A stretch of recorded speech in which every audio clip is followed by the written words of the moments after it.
on it.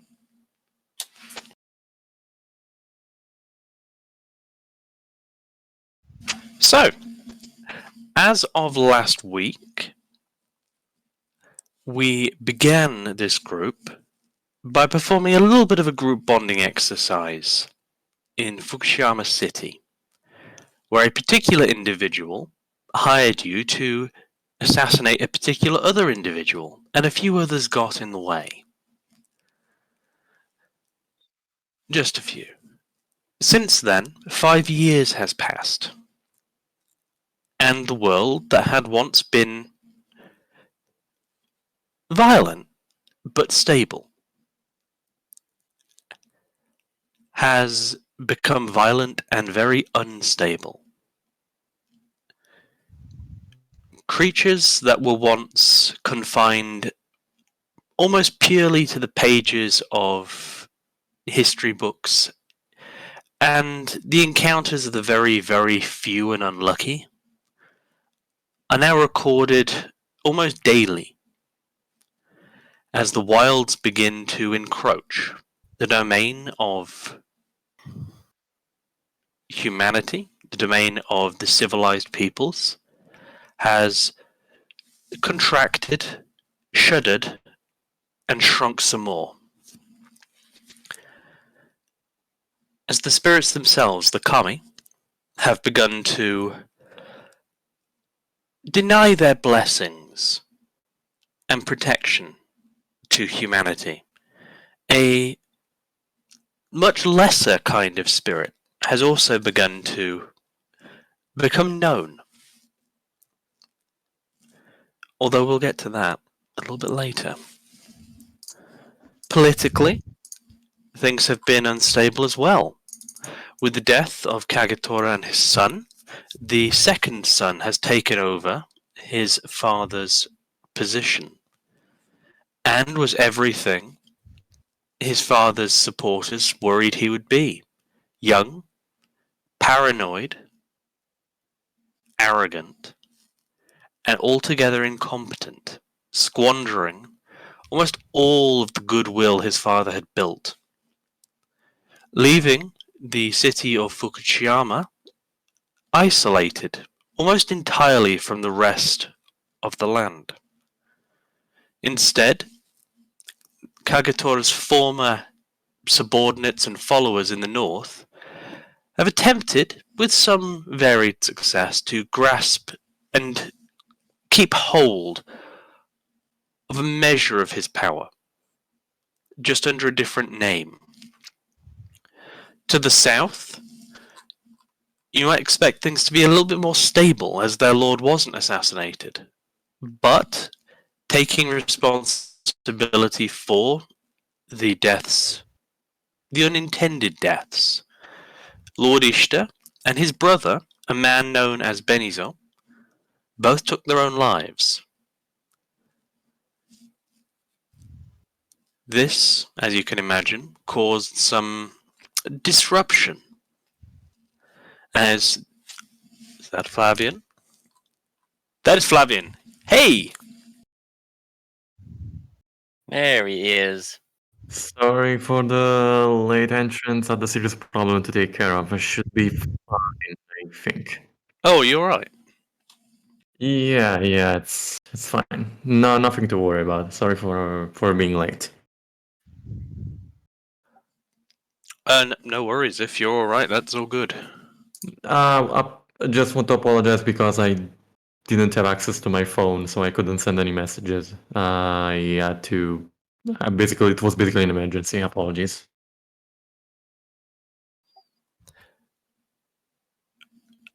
I mean, I hope it doesn't need saying, but if you have an emergency and you can't, play for a day or something, that's life.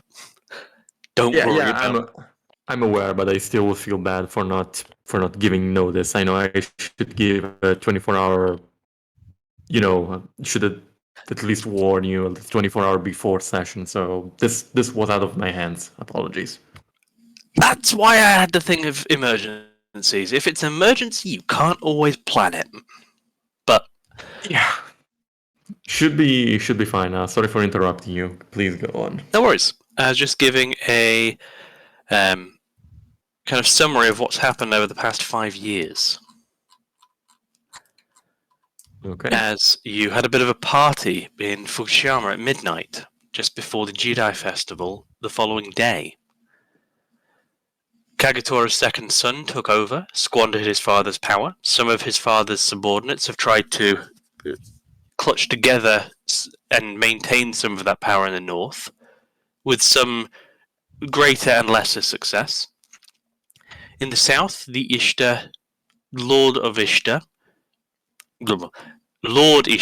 it's a family, not a place, and his brother, a man named Benizo, took their own lives to take responsibility for the unintended deaths in the north. So now Lord Ishida, of the same name, is the younger brother of the previous lord and of Benizo.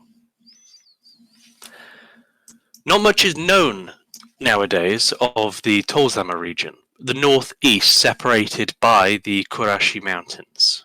They have withdrawn themselves from much of the politics of the greater Ryugen. Some say they're wise, others say they are neglecting the land, just to preserve themselves. Although the same has been said of Nakajima and Komoshima, as neither of those two islands have really gotten involved too much in mainland issues recently. Although some will say the pirates of Komoshima have been involved a little bit more than they say.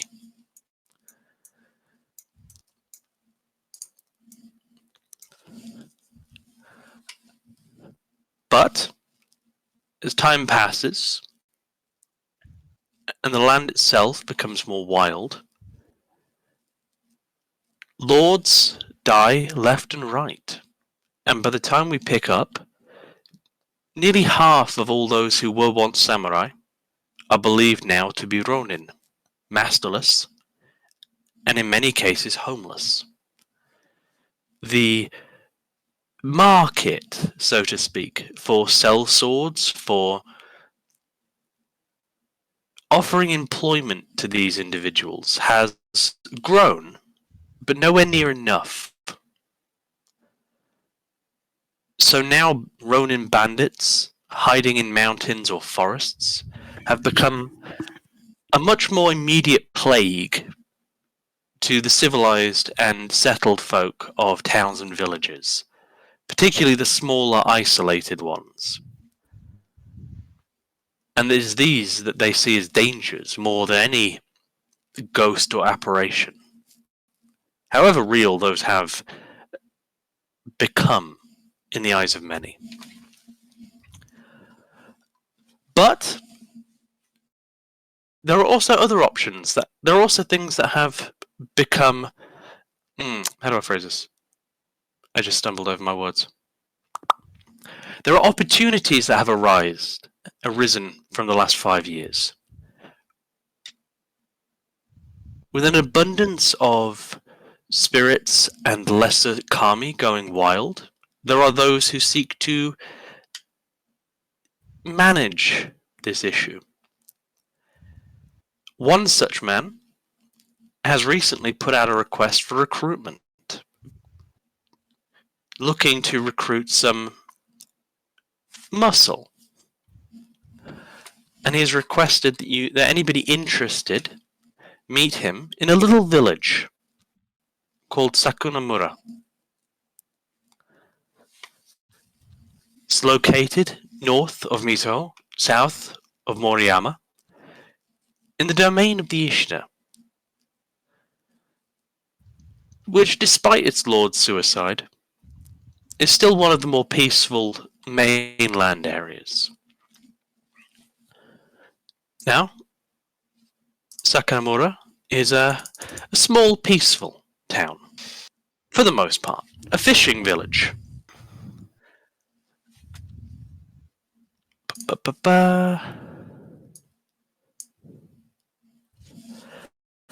Comprising of about 24 buildings, and with a population of around 100. there is a single, two-storied wooden inn built in almost a slightly southern influenced style.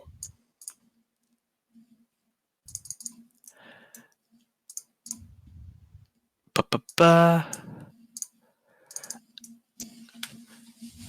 2 stories with a set of stairs leading up to the main door, and a set of stairs leading up to a kitchen entrance with a small stable in the back.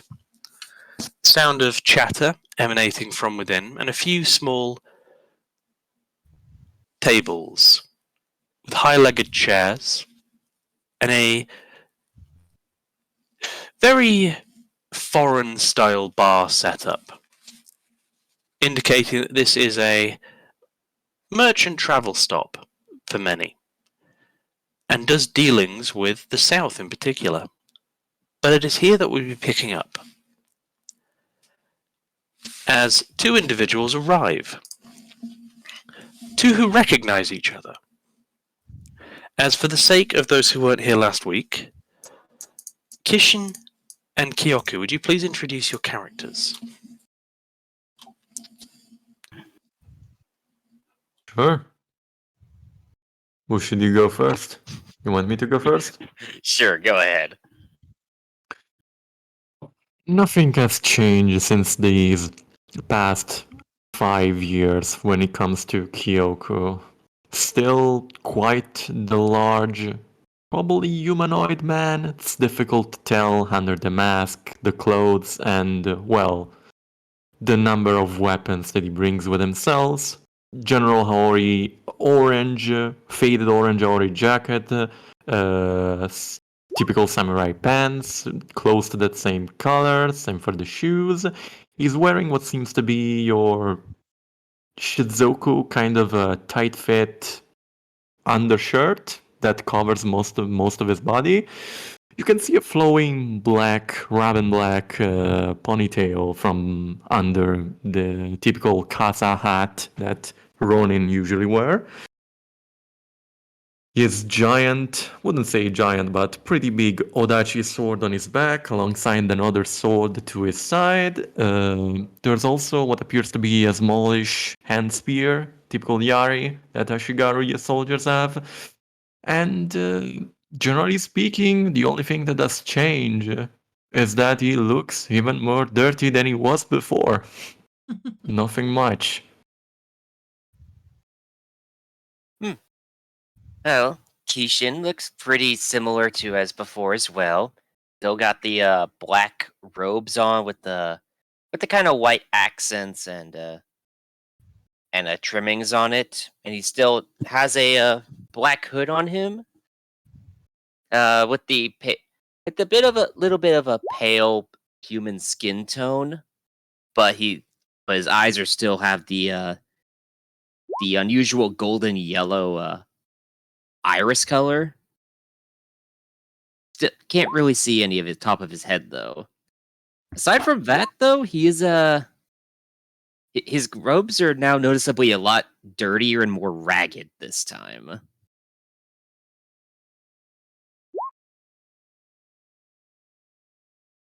Okay. Yep. Kyoku, it's been some time. Wait. Are you? And you see him kind of leaning towards you. Kind of leans Kishin? back a little bit as he tries to get closer. Oh no, he doesn't care about personal space. Just gets right up in your face and goes, Kishin, I think? That would be it. Do you mind not leaning in so closely? Sorry. And he pulls back slowly. Well, it has been a while. Yeah, it has. 5 whole years since, well, you know. Yeah, I kind of remember. I'm guessing we all do. Wherever we were. I'm guessing you were here for the job as well? I had heard about it, yes. Hmm. It would do to try to fix our mistake. I doubt a simple job will help with whatever has happened that day, but honestly, I'm just looking for a way to keep on living at this point. You were the hero as far as I could tell, and as far as I could remember. Me? I don't care much for it. I certainly wouldn't call myself a hero, doing as much of it as for money as you were back then. How Doesn't mean- about we try not to think about that and just worry about whatever job we'll need to find? We can discuss whatever happened after a couple drinks, possible, if you don't mind. Right. And I would hope it be without saying Kyoku, but I suggest we both keep what happened specifically under wraps. I mean, unless you don't want to see me being hunted down with forks by some villager, then yes, I suggest we don't mention that. That would be advantageous for both of us. Welcome back, Sleepless. Just gonna mute that. Is the bot loud for you? Not for me. It was for me. I was trying to adjust the settings and accidentally closed out. My apologies. No worries. Have you sorted that? Not yet. Where would that If feature you be at just- for the... Just left click on where it says Spreadbot, or right click, or Oh, there he goes again. There he goes again. And he's gone. And he's back. On Discord, click the word Fredboat. right. Right click it if you're on PC. You'll have to click it manually if you're on phone. Okay. Okay. Thank you. And then you can just adjust user volume. Got it. Thank you so much. No worries. Right, undoing the server mute.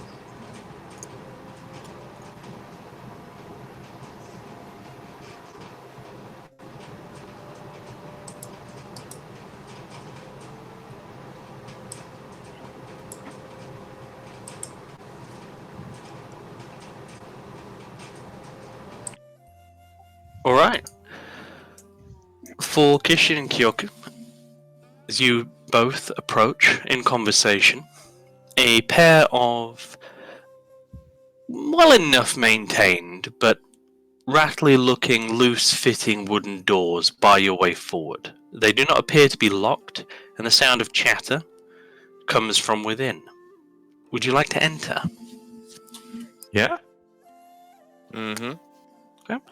Pushing the door open, you'll be greeted by a kind of a small tap room. Pair of round tables and a couple of longer rectangular ones sit in front of you. Two local men sit at a kind of 20-foot long simple wooden bar behind which a older local woman leans forward chatting to the two men, providing them with what you'd recognize as mostly a foreign style ale.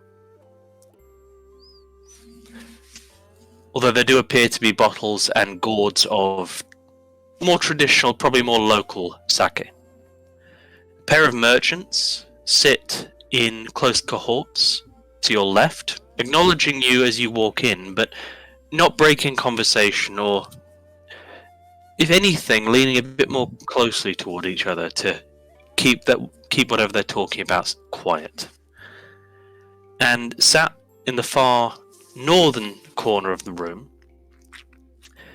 is a very clear outsider, similar to yourselves, and based on description, the man you are here to meet.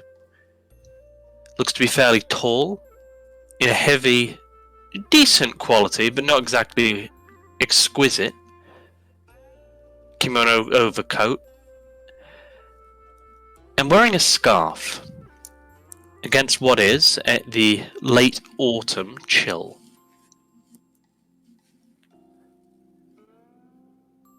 A younger sorry, go ahead. Sorry. I was just going to say, a I younger was- serving woman flits between the tables, cleaning, delivering drinks, but mostly just chatting. Being kind of used to the job at this point, I just nod towards the man as I look at Kishin and say, I'm guessing that's our contact? He certainly stands out. So we're going to introduce ourselves then.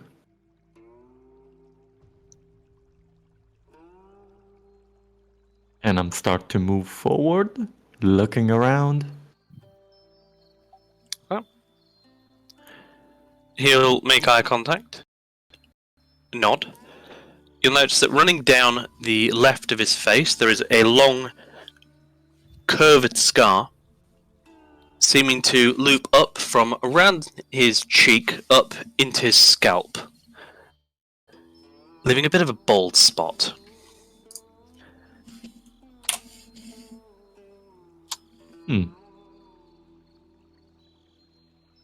As soon as we reach the table, I just nod towards him and I say, "Greetings." He will look up from what he's currently drinking, which appears to be a mug of something steaming, not particularly alcoholic looking.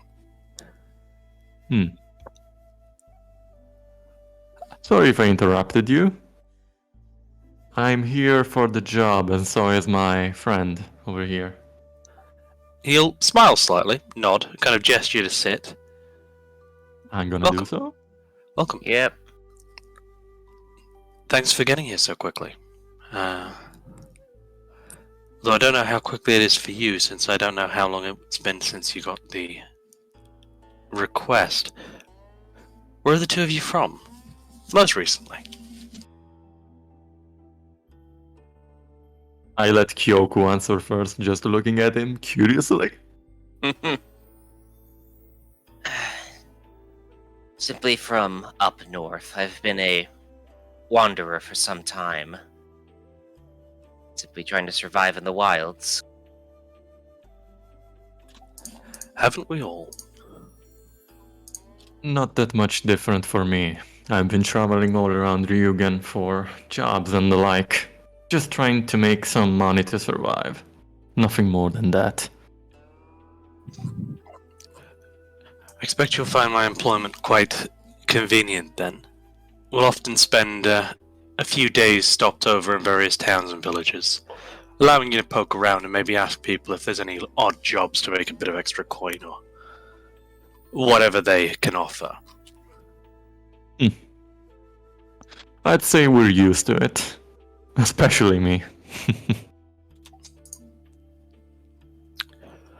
Around this time, the door will open, giving way to another individual. Dressed a little bit more traditionally, perhaps, than most of the other locals, as Locke. Would you please introduce yourself? June walks into the tavern, and as stated, he's dressed a little bit more traditional. Of course, he has a massive pack on his back. He's carrying the standard armament of the era, but he's also carrying a yami, a longbow, and he's complaining about the weight of, so basically he'll come in and say, "Hey, how you guys doing? I'm here for the job. And my God, I can't believe I had to carry this much crap around with me." He looks like a weathered soldier in his late 40s, which, for whatever reason, he's opted back into this type of profession. He has very thin hair, if any. His head shaved. He has weathered skin and walks a little bit arthritic, but at the same time, as you can tell by his demeanor and whatnot, that he is still in somewhat good shape. Keeps his fitness levels high. And as I said, he comes in with a heavy pack, grounds his gear, meticulously placing it by the entrance, and then proceeds to the table to meet with the individuals that meet the description of whom he's supposed to meet. And he walks up and, like I said, just says, "Hello, my name's June. I'm here for the mission." for your sake, Locke, with your token on Roll20, if you left-click it, you should be able to select the token. And then if you left-click and drag, you should be able to then move it. Or if you have it selected, you can use the arrow keys if you just want to do that. You can as well. A little trick that will become very useful to you very quickly is if you left-click and drag, but while still holding, then right-click, you'll get a ruler pop up, giving you distance.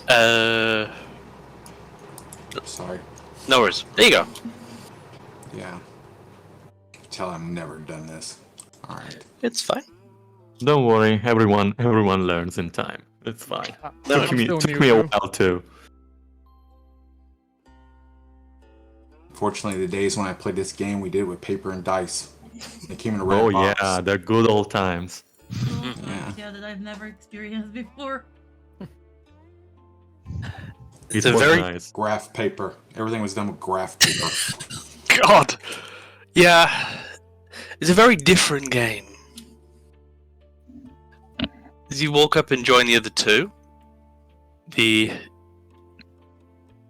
scarred man will nod and kind of gesture over to to the serving girls currently chatting to a local man. She'll walk over. Hey, gents, anything I can get you? We've got southern ale. We've got less southern sake, if that's what you're after. We've got rice. We got soup. We've got a couple of hunks of meat, although things are a bit sparse these days. As she's listing everything, I immediately point at her and say, Southern, Southern, Southern, Southern, thanks. Southern ale. That's one. She'll look around the rest of you. Simply some soup. I'll try the Southern Ale, please. Okay. The would-be employer will kind of push his cup forward. A refill of this, please. Jill, take it. Just a tea then. And flit off. A couple of minutes later, she'll come back with two large, kind of circular, thick-based mugs filled with a foaming brown liquid introduced as Southern Ale. It is bitter, it is coarse, it is almost fruity in the aftertaste. You probably wouldn't know if it's very good or not. If you had it in real life, you would probably think it tasted like a certain yellow liquid that comes out of creatures. My kind of drink. Yeah. Yeah, you. This far from home, you're not getting the good stuff. Mm-hmm. But nobody around here knows any different. Bowl of soup will arrive for Kishin. It is a kind of fish, salty miso soup. Oof.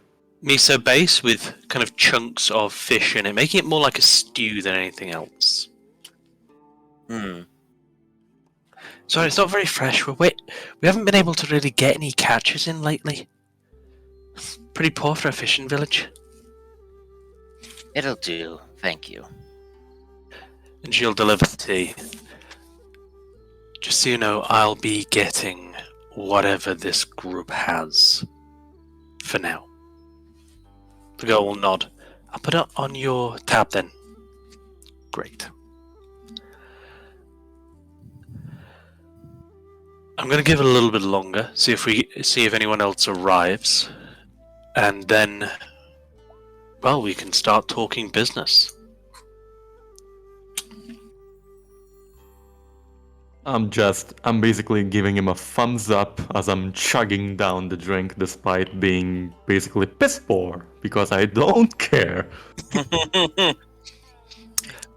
Kishin's just having his soup, just intermediately.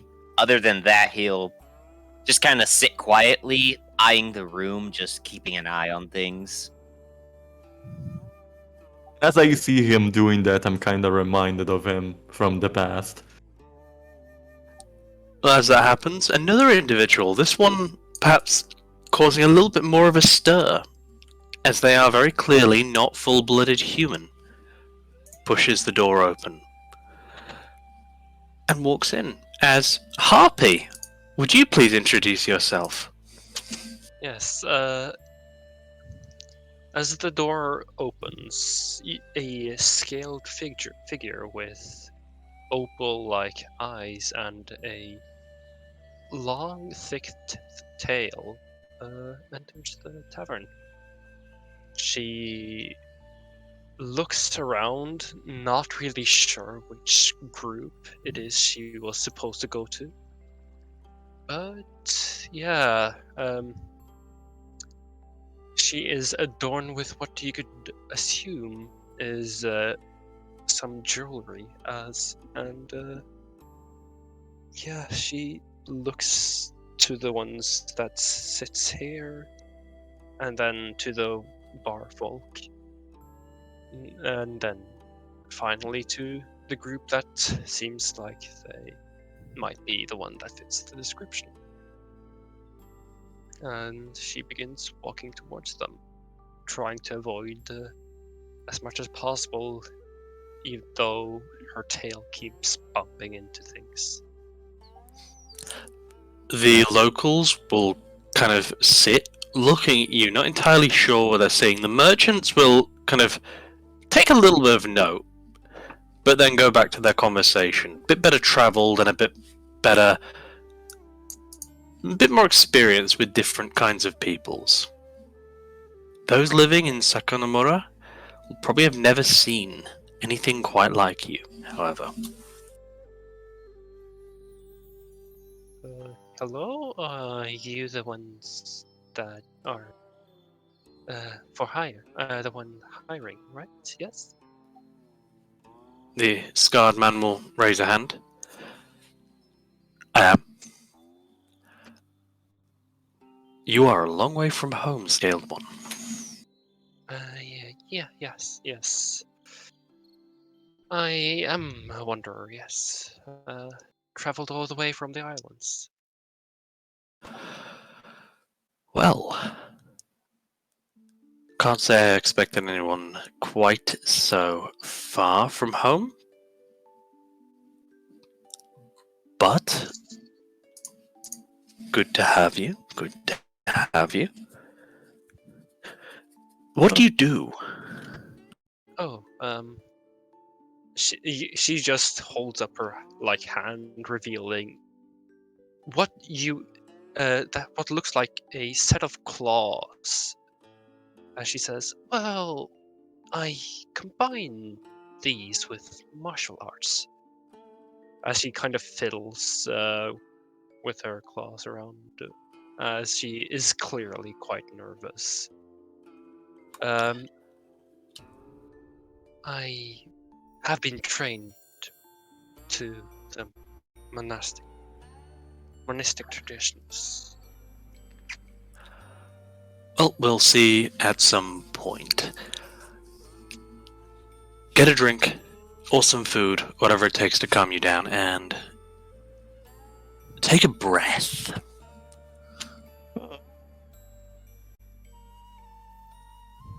She would just sit down at the chair, trying to have the tail go through the gap, almost, that's in the chair. As you kind of do this, there's a crack, as the chairs are not particularly good quality, and one of the back struts kind of almost pops out of place. She kind of just almost freaks out, as she just has the tail go to the side, not quite sure how to deal with making another chair, so she don't want to ruin this one. Okay. I just want to say that I don't think Hyoku would have cared about her arrival at this point. As soon as he hears the squeak, he looks at her, chokes on his own drink, and just goes. Oh yeah. Did you only just notice? Wait, she's not human. Sorry, not trying to be mean or anything. Just surprise. And he immediately puts back on the under mask to hide his lower part of his. He just looks at her like, "Oh, sorry. It's Not it's, used fine. to it." It's fine. I'm used to it. I was born to human parents, but well, you can see I'm not exactly human myself. My apologies. I'm just not really used to seeing other kinds so often. Yeah. Nothing to worry about. The more we are, the better. Pleasure to meet you. The name is Foley, by the way. Good to meet you, I guess. Yes. Yes. She would order like just a cup of tea and a fish soup. The soup is a little bit lumpy and a little bit thick, as though the soybeans used for the miso were not quite fermented long enough. She would just eat up, not really caring, as she has eaten much worse. Around this time, again, the door will creak open. The most custom this little inn has seen, probably ever, as a much more human-looking woman walks in. As, would you please introduce Mayumi?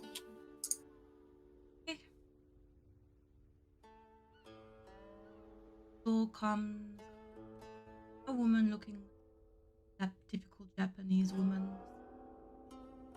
Black hair, dark brown eyes, pale skin, and a bit crooked teeth when she smiles at the people that welcomed her.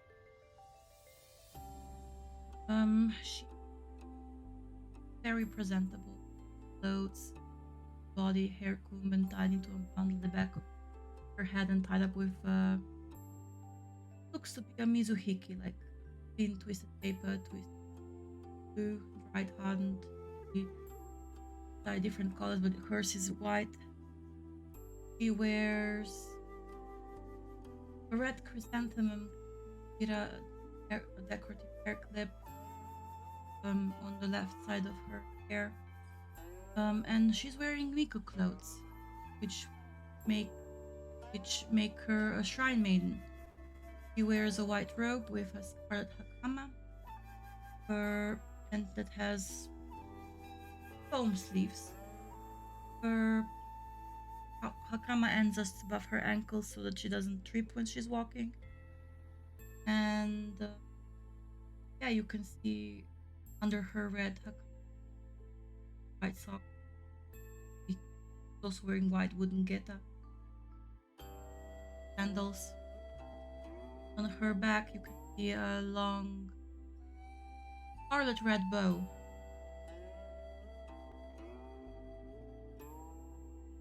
That she's wearing with pride.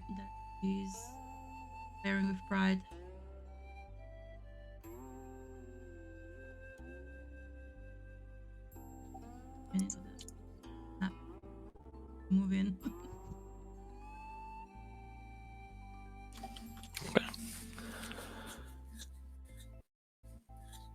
She looks around to see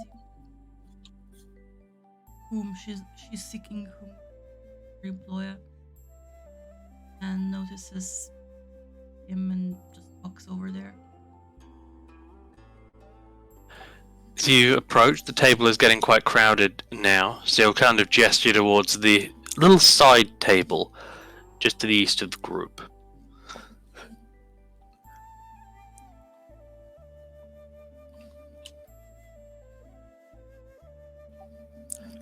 Bows respectfully.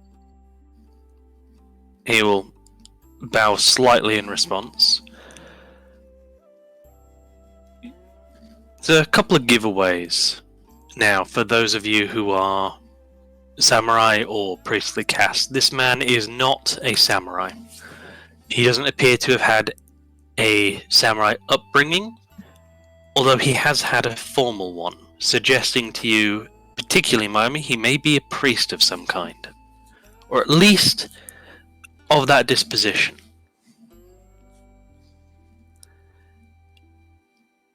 Although his scars would suggest he has seen a little bit of conflict. And around this time, the last member of our group will join us. So the doors open to yet another not entirely human figure. As Nightmare, would you please introduce yourself, as the art is still in progress? Yes.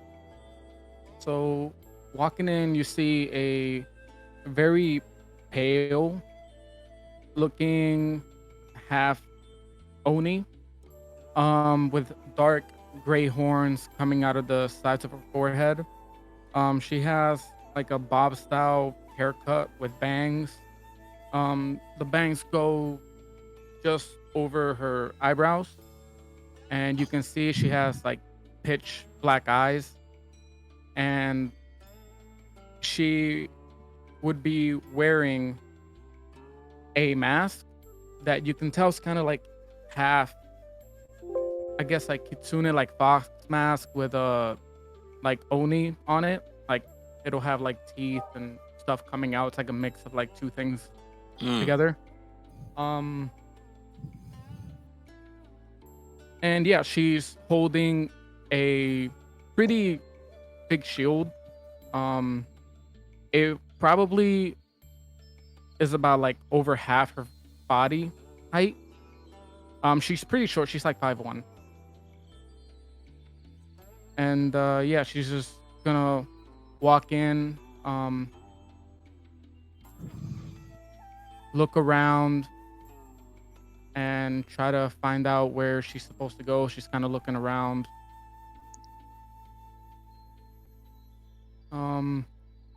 She's gonna go up here. This would be like a bar keep, right? Yes, this woman is a local woman.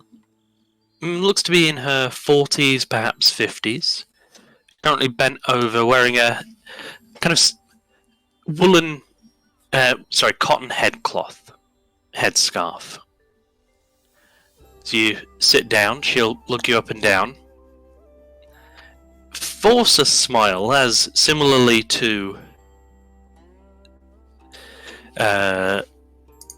character names, first session, yay. Similarly to Foley, part humans, half humans, demi-humans are not common this far out. But we'll kind of lean forward. Hello there. What do you eat? Sorry, I'm looking for someone. Would you happen? Oh, him, that one. Oh, okay, thank you. Just gonna get up and kind of walk this way then. So you'll hear. I was really glad it didn't say me.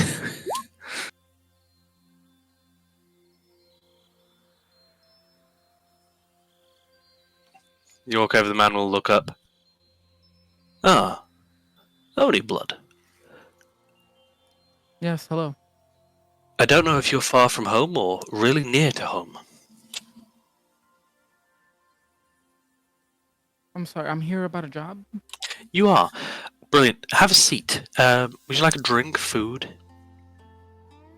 Yes, some water and some type of food would be great. I don't know what they serve here. Stew, it's alright.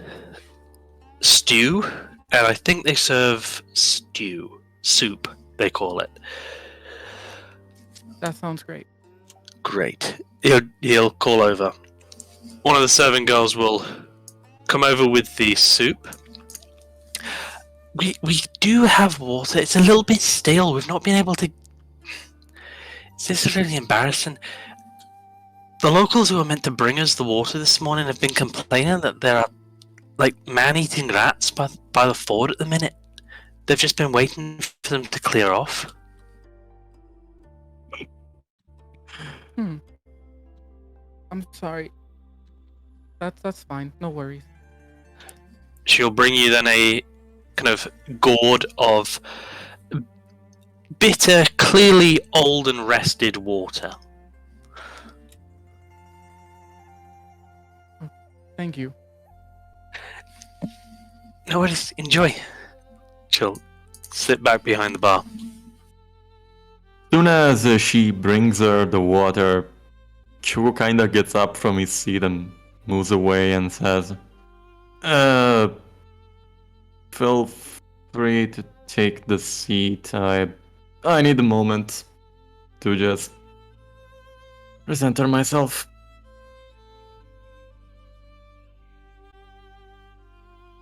He just basically stands against the wall, just here, with his arms folded, just with his head a bit down, but you can tell that he's still paying attention. He just needed to get up, as far as you can tell.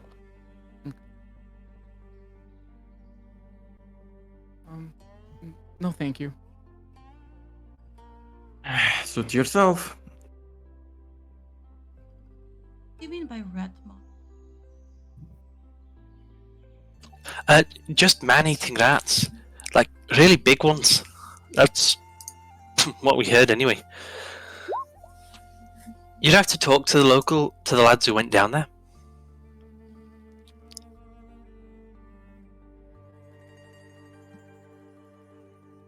Yeah.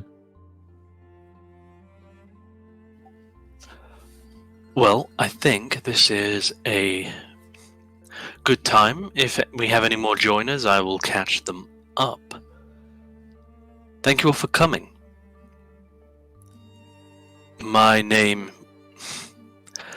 is Shunsri, but most people call me Silver.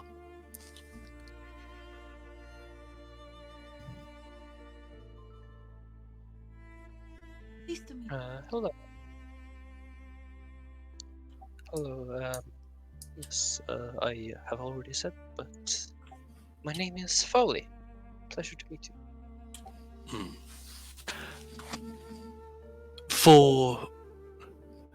So we're clear from the offset. I'm looking to hire muscle. I have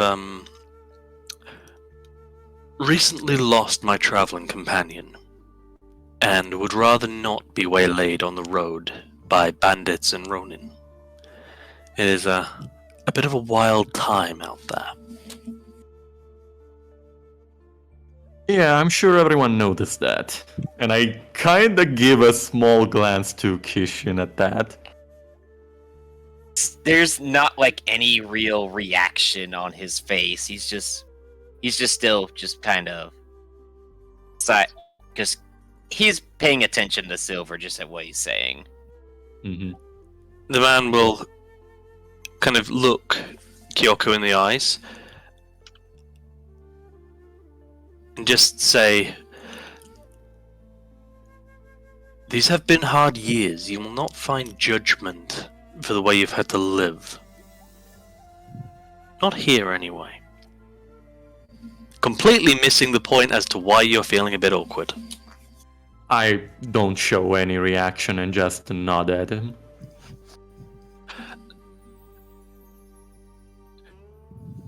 Before we start, how much do any of you know about the kami? I chuckle. Well, she looks kind of at herself. It is the reason I am like this. I was born this way, though I have human parents. After that, I have been raised in a temple, so I have some experience. Okay. Greater kami? I know a bit about kami as well from my upbringing, I'll say. He'll look around, just nod. Okay. Somewhat to be expected. What you're describing, what you seem to know of, are the greater kami. It is my job to deal with the very least of them. The entities most people refer to as bugs.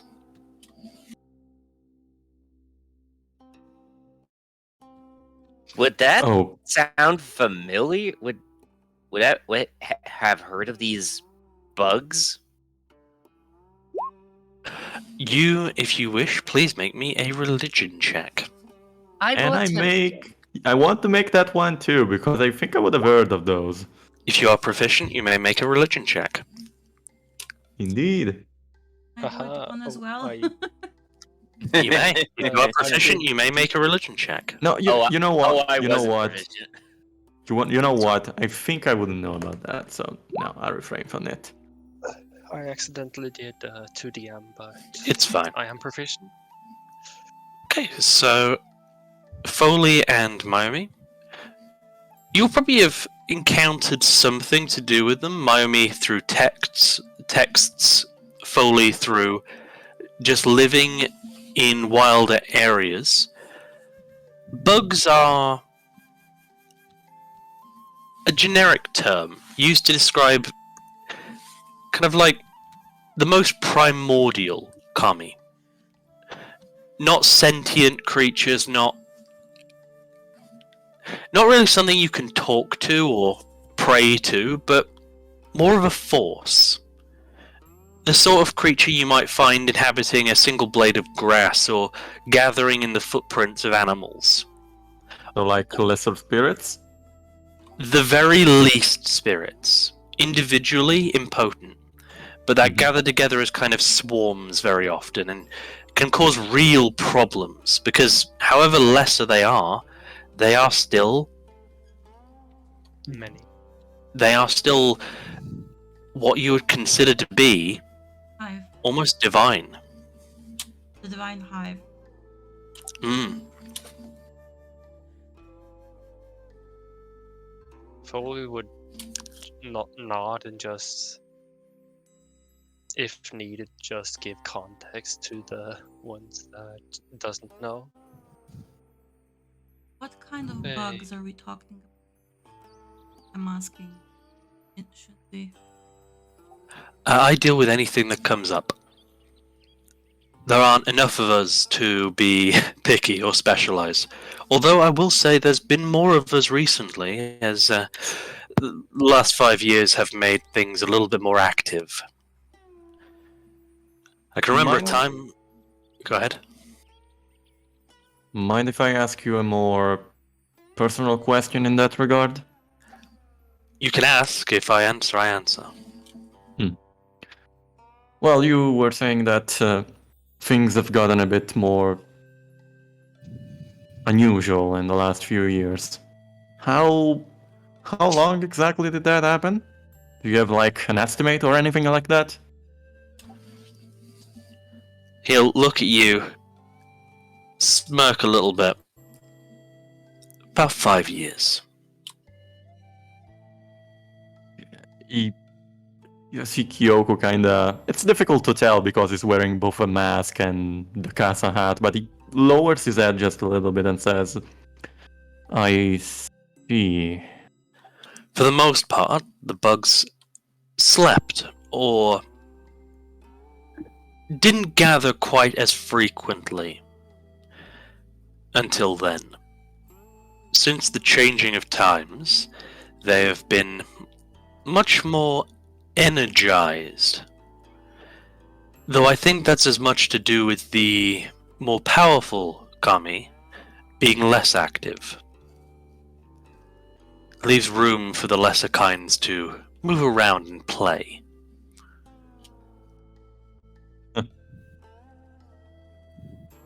I've heard some random priests talk about how the kami have abandoned the lands. So, I was just curious. You'll apologize if I don't believe that much in their power anymore. And he'll kind of contemplate for a minute. Work with me for any length of time, and you will regain your faith, one way or another. Kishin will raise an eyebrow at that.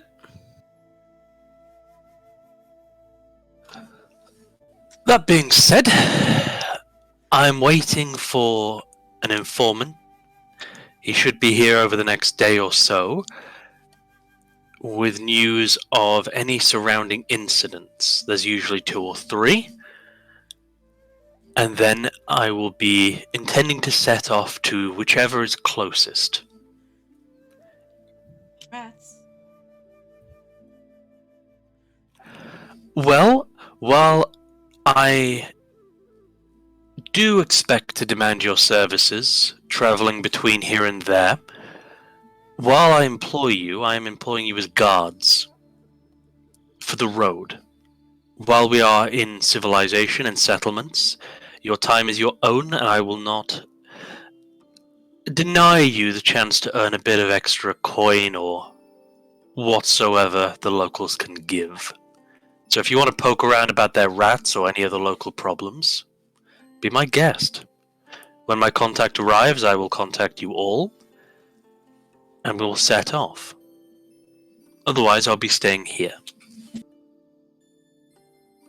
So essentially what you're saying is that you want Harass to guard you to and from these locations. However, regarding these supernatural problems, you're going to resolve them, or do you want our assistance? I guess it needs clarification. He'll take a sip of tea and think. If you are capable of helping me, then I will pay you more. If you are capable of learning to help me, then I will pay you the same and teach you what you need before starting to pay you more. If you simply want to sit back and handle the road, that is what I'm looking to hire you for. That being said, I will never turn down the opportunity to create a new Bugman or Bugwoman, as they call us. Thank you for we clarifying. Foley would kind of just nod.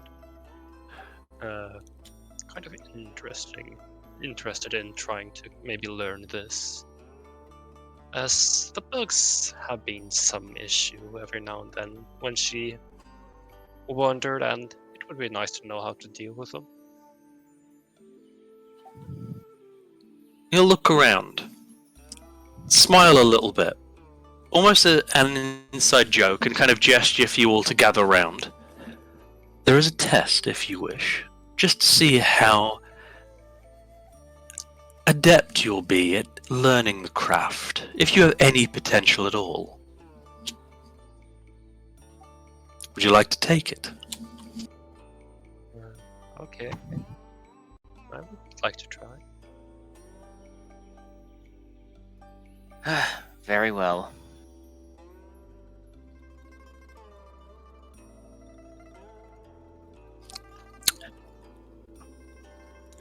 Do gather round tightly, though. I don't want to unsettle the locals, and this can be a little bit unpleasant. Foley would kind of scooch even closer to him. Now just like sitting on the edge of her seat. Okay, Kishin's already sitting next to him, so he should be perfectly fine and close. as you gather in, this man will take his left hand and reach up to the eye where that currently has that scar running across it. Kind of using his index, middle finger, and thumb, kind of push into the socket, and with a extract his left eye. Ugh. Foldy kind of Oh. just What? blinks. Just like, what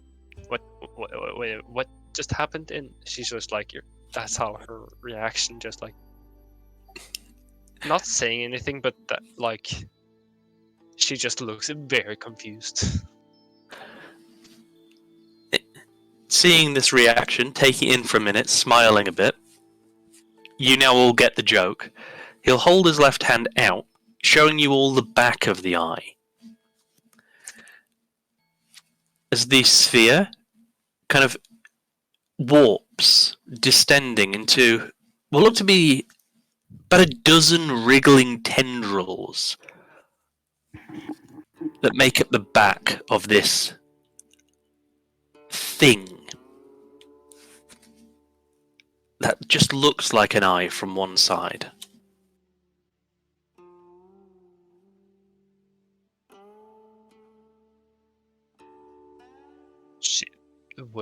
She would like try to look at it just like, would I be able to maybe make a religion check to see if there's any connotation with this? To any, maybe some kind of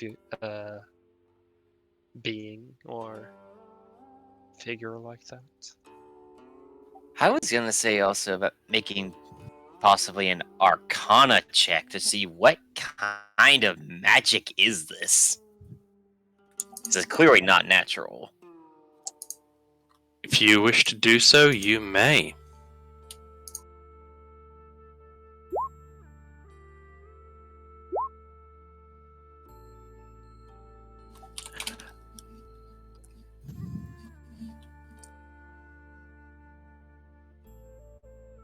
Neither of you will have any recollection of this.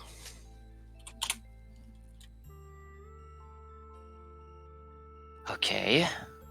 What exactly is this supposed to be?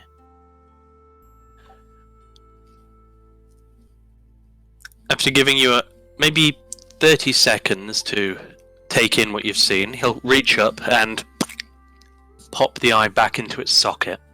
It'll roll and then come into a focus as he'll blink a little bit. That is a bug. Particularly complicated one that has been good enough to replace my missing eye. Are there many bug women and men? Until 5 years ago, I'd have said there were maybe a dozen of us throughout the entire land. Nowadays, there's maybe 3 times that. And do all of them have some type of bug? All of us have something about us that sets us apart. It's why we get into this. He'll nod towards Mimi. For most of us who take this path, if we didn't have such a thing, then there would be much more comfortable lives available.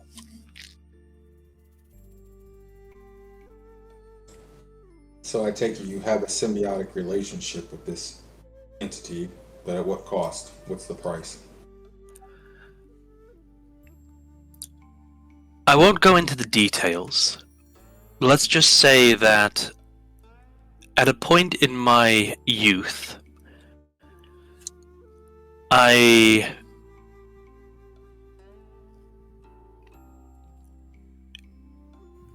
got in over my head with something.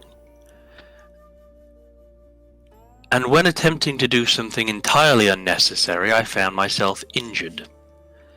A particular spirit took pity on me and compelled a number of bugs in the nearby area to restore me.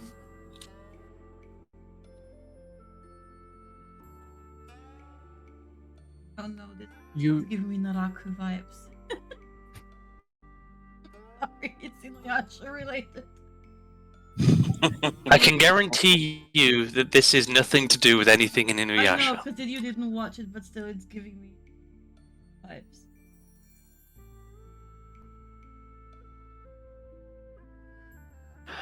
I have known many warriors to have had similar encounters, although most of them don't know of it.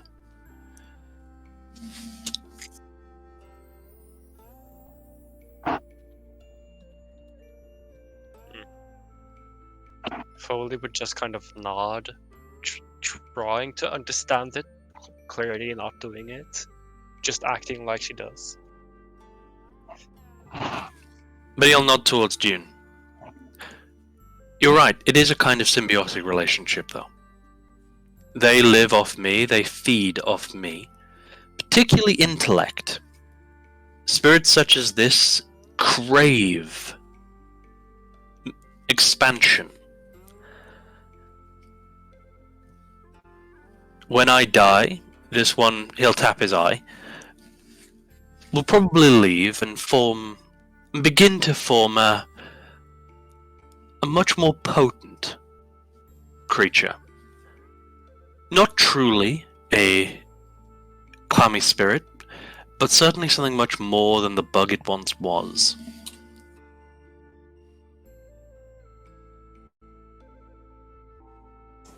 So its experiences with you basically pushes it along its evolutionary path to, going up the divinity ladder, in lack of a better term.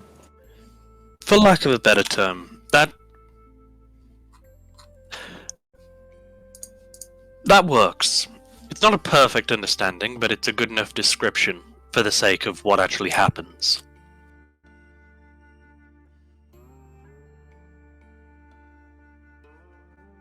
But going back to the price, about the price for this the Kami that was so kind that blessed you with this creature or spirit enhancement, ever ask you to do things on that's in its interest, or is this just that's the exchange? Is that you basically allow it to feed off of you and it grows and you work it out? In terms of the bugs that I carry with me, they feed off me, and that is their price. In terms of the Matsukami that took pity on me,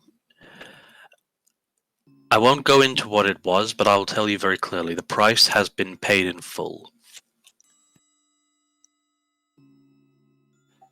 Fair enough. Thank you for sharing. Did you even have a choice? No.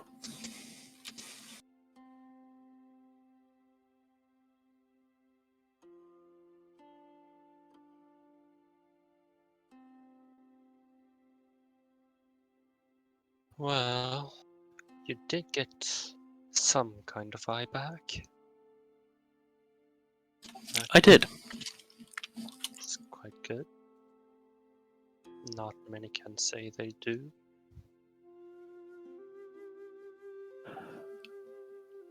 That being said, don't want to get too friendly. After all, you may all die tomorrow. Or you may get eaten by rats.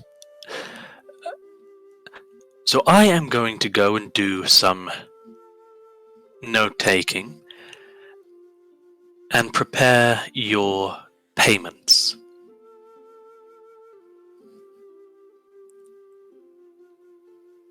Like I said, my contact will arrive at some point soon. You'll probably hear of his arrival. Small town like this, everybody talks to everybody. If not, please check back here at dawn each day and evening each day. And once he arrives, I will inform you all.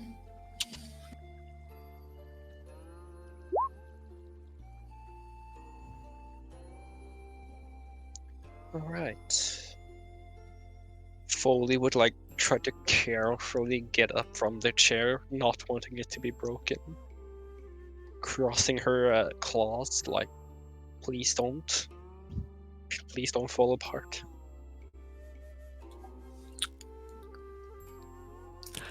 The man will chuckle at you, push himself to his feet, and make his way up the wooden staircase behind you.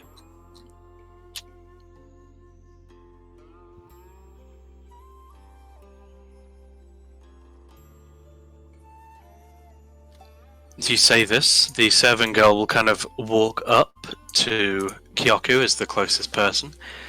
Did I hear you saying you were looking to do something about the rats? Hmm. At this point, Kyoku was kinda still leaning against the wall. Asleep, half not, you may never know, but he jumps up as soon as she questions him. Rats? What? I think she wanted to do something about it. I don't know. I point towards Mayumi. I would want. One of the locals, a farming man, will turn towards Mayumi as well. If you're gonna do something about the rats, would you take a look at my cows? Oh. Show me them. Hey, they've got these like mushrooms growing all along their backs, like fungal growths. It's really freaky. That does sound freaky. You're saying this, and the conversation is growing louder. The two merchants will stop, and one of them will kind of speak up. If you're handing out favors,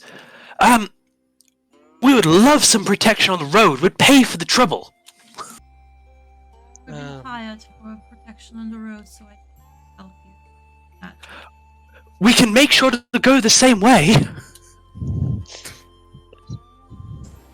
I think that may conflict with our employer's interest. But while we're here, I'm sure we'll be more than glad to help you all out, provided you have the coin. Speak for yourself. Or not. We certainly have coin. The other one will kind of shush him. We'll ask Silver. Thank you. All right, if you're looking to check on those cows, we might as well get on it. Fantastic. I know nothing about cows, but I'm up for slaying rats if that's what's needed. Just don't ask me about these rats or whatever.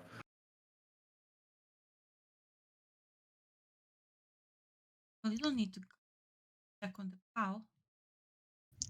I would appreciate Just some saying. help with I can help with those, yes. Well, you're gonna be heading past his house if you're heading towards the river. Hey, at least you'll be going the same direction.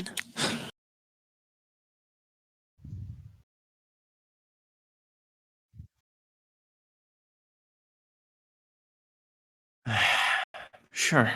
me if we're going to be.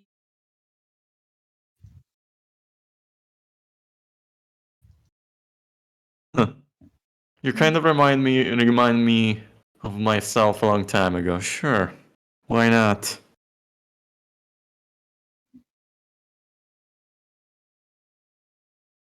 I shrug, but just follow her. I don't know about getting to know each other better, but at least it'll help get the job done easier. I don't remember much about you, Kishin, so...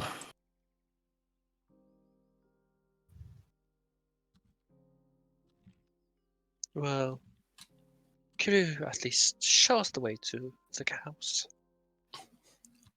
Okay, this way. The guy will kind of rush towards the front door and rush out. Clearly happy to have someone perhaps to assist him. Who's following? Foley, I guess. Kishin's going too. And Kyoku is following along. How about Yoon and I'm Rin? right behind him. Is everyone going? Would appear so. I'm just gonna Rin is just gonna down the soup and then make her way up. Okay. Gonna try my best to not make it obvious, but just try to stay a bit away from her for reasons. Sorry, go ahead. From who?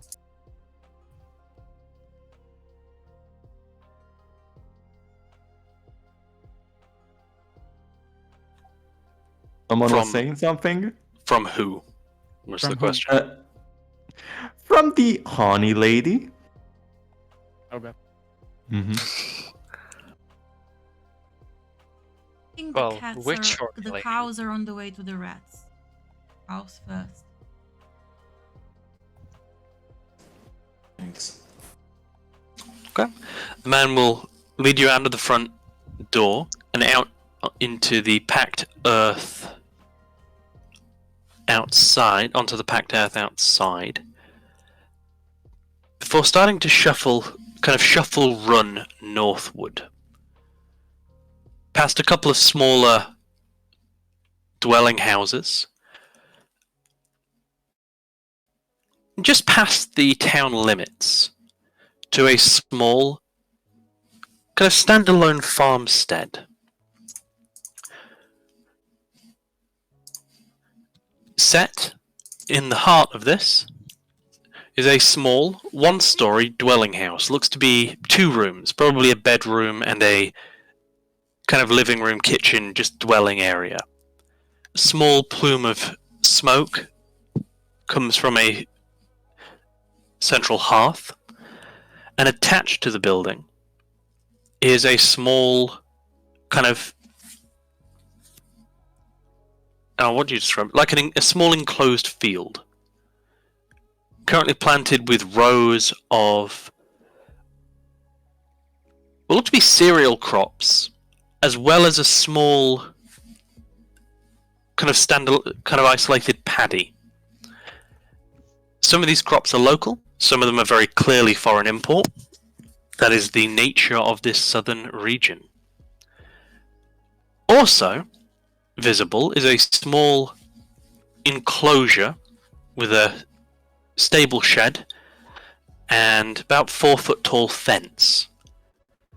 Currently visible is a cow sat kind of in the muck in that stable, and another one drinking from a trough near the fence. A large ox has been tethered to the house, although it looks like that it would probably have dwelled in the enclosure at another time.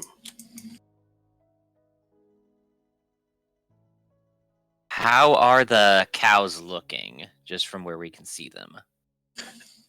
At first glance, the cow that's drinking from the trough looks to be fairly healthy and energetic, although running down its left flank is a strange kind of greeny-blue fungal growth, running from the base of its neck down to about the back of its flank.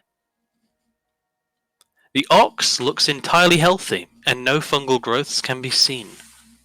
A young boy looks to be one of the farmer's sons, kind of hangs over the side of the enclosure, looking a bit worried, but otherwise fairly well fed and fairly happy. I walk to enclosure like trying to check the cow. What's wrong with her? Yeah, Keishan would be going over that way too. Foley would also be following, trying to give the help she can. Okay. The June boy. walks up as well. So. Alright.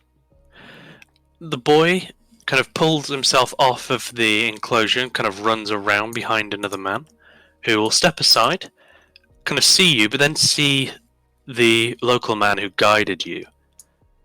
There's a resemblance between them. They appear to be brothers, meaning the boy is the son of one of them, the nephew of the other. They will talk quietly for a moment, and then the older of them, the one that was here and didn't guide you, will walk up to the enclosure. My brothers told me you're here to help. Yes. We are seeing what we can do. Great. Well, we have no idea. We've never seen anything like this before.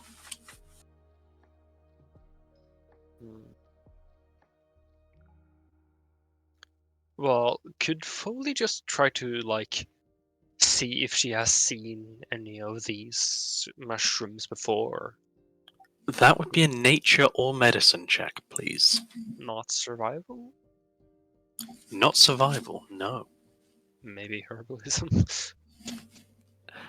Just to be clear, Kyoku's just standing behind, arms folded, just probably standing guard, something along those I lines. would probably check the cow's condition. That is a medicine check. For Foley, you think you've seen a kind of parasitic, kind of fungal growth on trees, never on an animal. But if you think back, it does appear to have had a very similar texture and growth pattern. For Mayumi, the cow appears to be entirely healthy, as though this fungus isn't negatively impacting it in any way.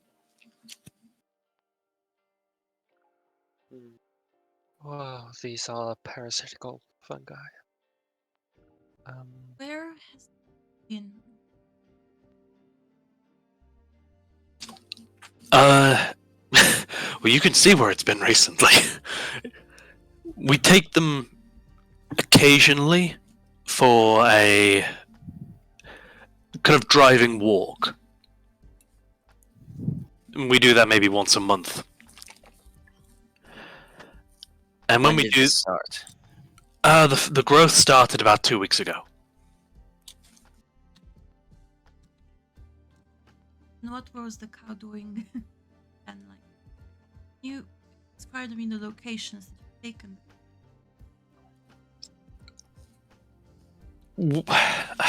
We do a driving walk about once a month. Keep the cows healthy and kind of change their environment. It also lets us clean out the stabling and the enclosure. He'll kind of look down. It's not as good as it should be, but they've not been anywhere new. That's the thing.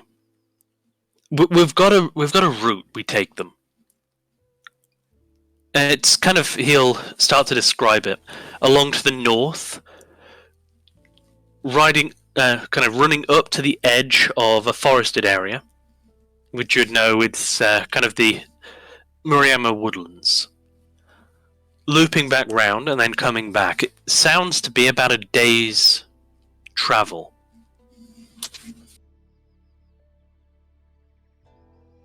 Foley just thinks, how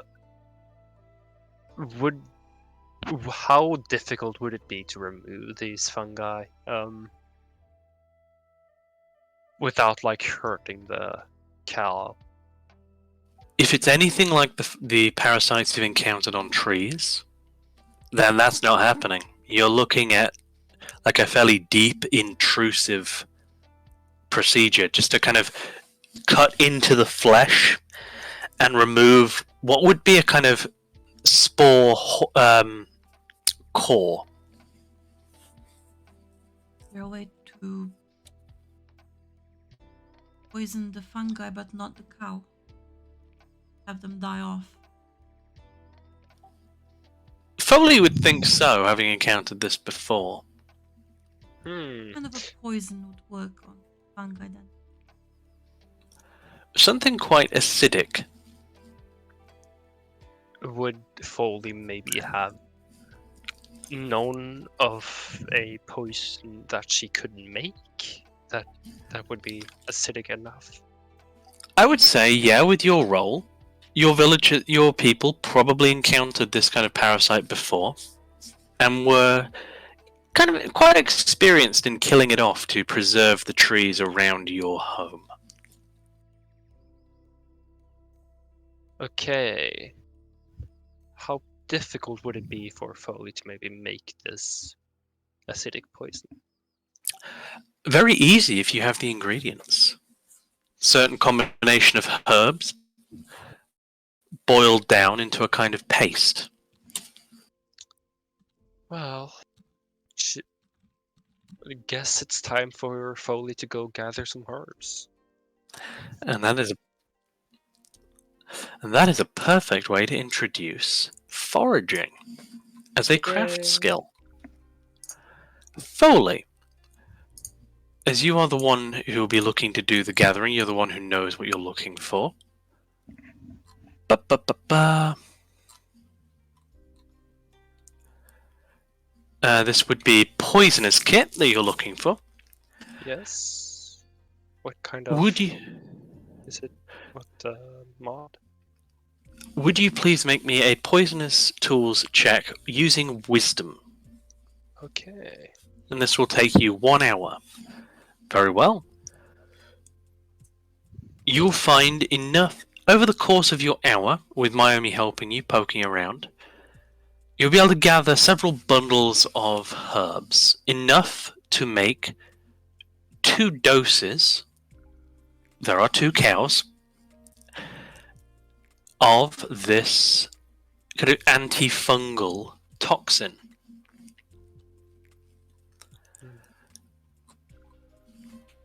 All right. She would return to the farmstead then with herbs and get ready to create the antifungal poison.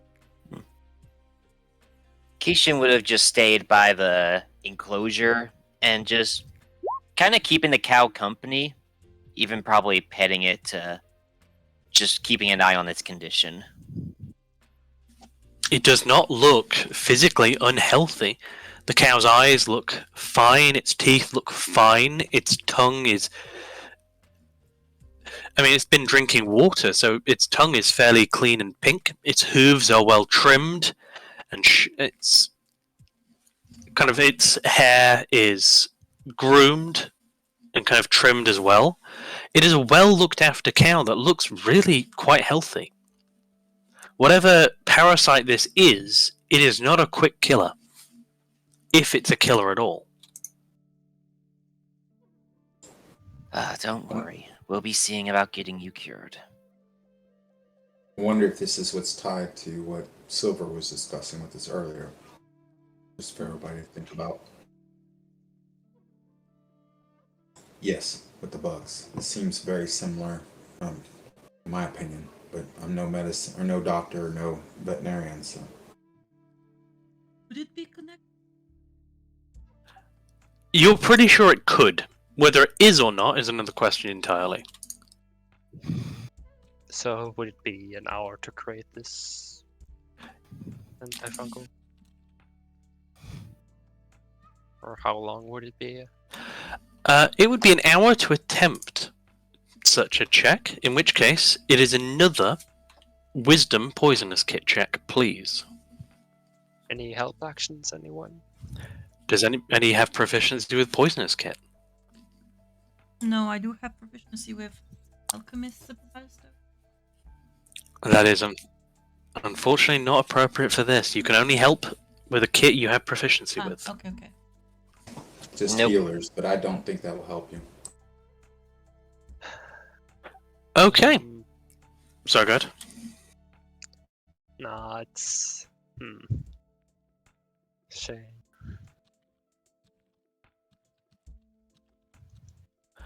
Okay.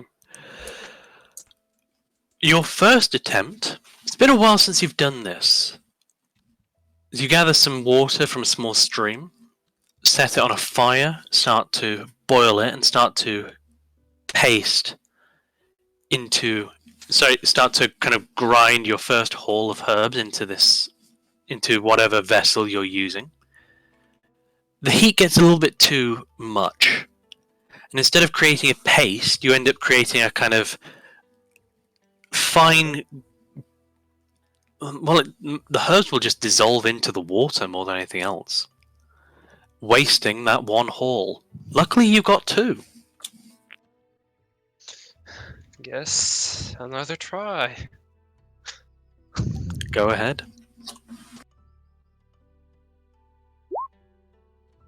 A little better. 12 is the DC for this craft.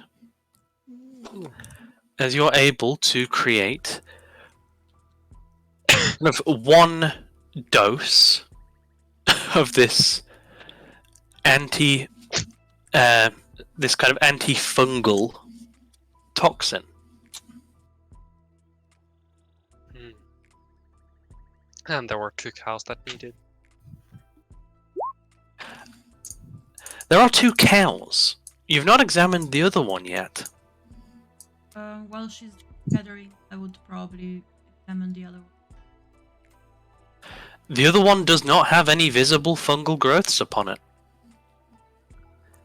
If you had asked the farmers, they would tell you they kept them together because they didn't know. They didn't want to risk spreading an infection, so they kept their ox away while keeping the cows together. Idea. So my question is, what did this cow get exposed to that the other one didn't? And were they together at all times? Were they ever separated? Ask the farmers these questions. We think this one, he'll gesture to the one that has the growths, wandered off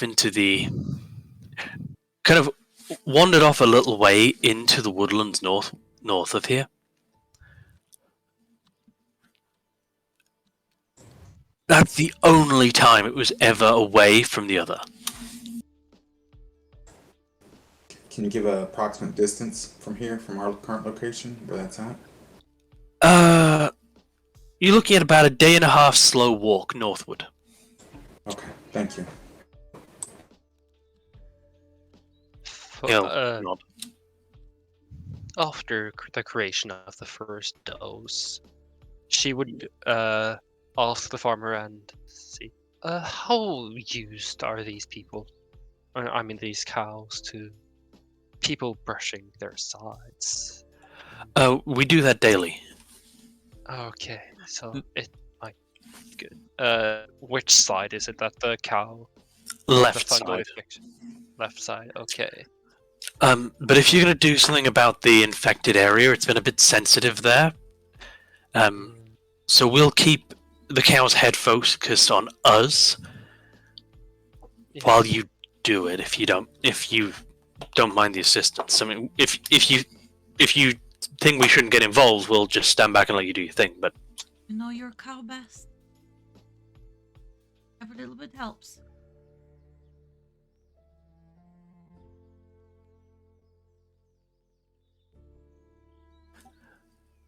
so, Going to the side yeah. of the fungal. Okay. She would slowly take the salve and spread it a little around one of her claws to get ready to kind of smear it on the infection. Okay. The farmer will kind of grab the cow by the snout, kind of pull its eyes towards him. Creature will get a little bit uncomfortable as when this happens, something a little bit unpleasant is probably coming. And she does the smearing on the infection. Doesn't take long, but there isn't much paste, and the infection area isn't huge. But as the paste is smeared on, there's an immediate sizzling as the growth starts to shrivel and wither, and give off this kind of disgusting, putrid, arid, like chemical smell. A small cloud of pinky green gas. Cow bleats out, kind of starts to shuffle away. The farmer keeps hold of the snout. And as you finish applying the paste and wait for about a minute, the growth clearly dies off, leaving several kind of gaps and holes in the cow's hide where the growth is shriveled and gotten smaller.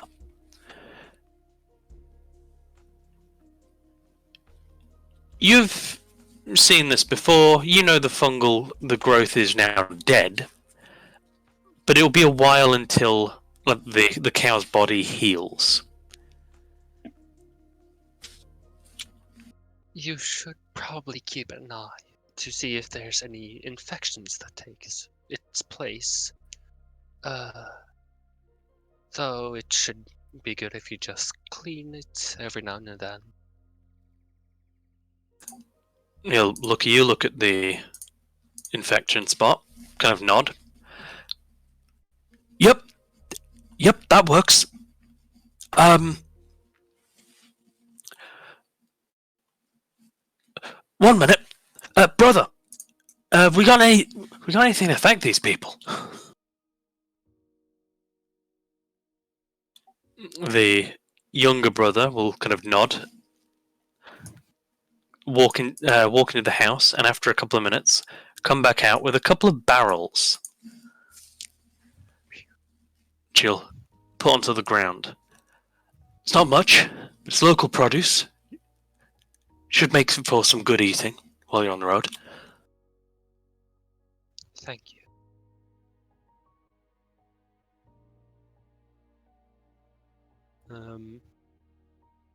Yeah. Job well done, it seems. Well, I wouldn't call the job quite done yet. Still need to find out why this happened in the first place. Well, on that note, I'd recommend that we wait after we deal with the rat situation. We can take it back to our local bug authority and see what he says about this event. See if they're tied. Just a recommendation, though. Sounds reasonable.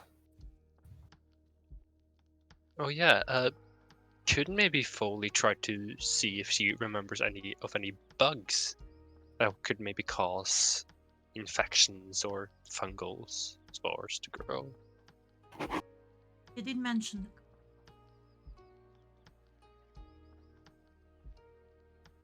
the woods north and they told you in a get that. Usually that the cow usually does. A rare occurrence she went this. You came I'd say for Foley, like particular knowledge of the bugs themselves isn't something she would have. You'd know they exist, and you'd know they have some very wild and wacky effects sometimes, and it would not be unusual.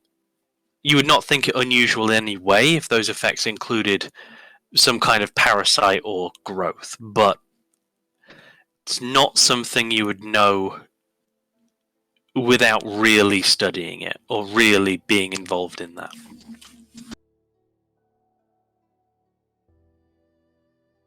Well, yeah. Let us go try to deal with those rats, shall we?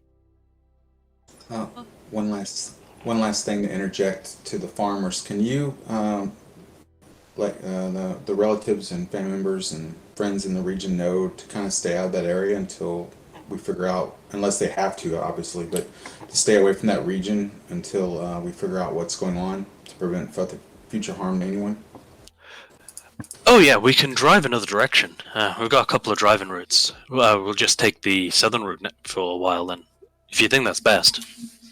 Yeah, I would suggest, but also I'm worried about some of the other farmers in the region and whatnot too. If you just pass the word around till it's sorted, or give it some time, just maybe whatever it is in that area.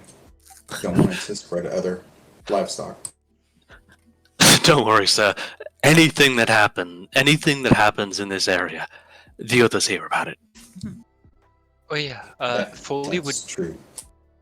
maybe try to get some parchment or maybe a strip of bark to just write down the ingredients and the procedure to write down this antifungal poison.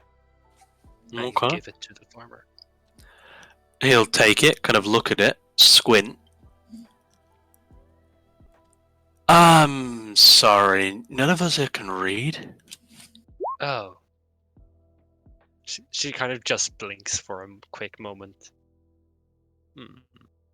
If you give this to one of the Lord Samurai who kind of run the village, they can read, I think.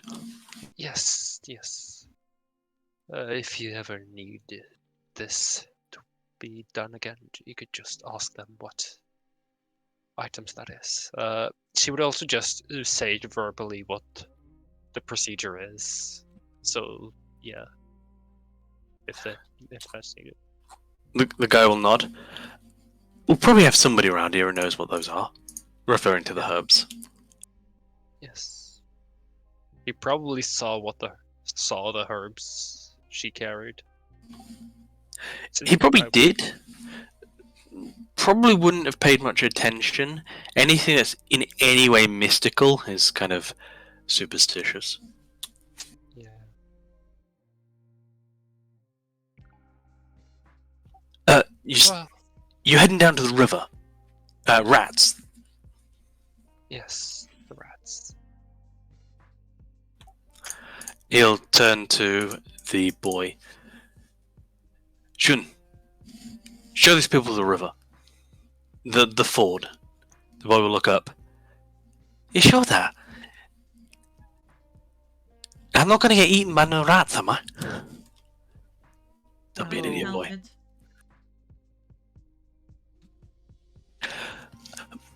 My son here will show you to the river. It's the least we can do for the help you've given us.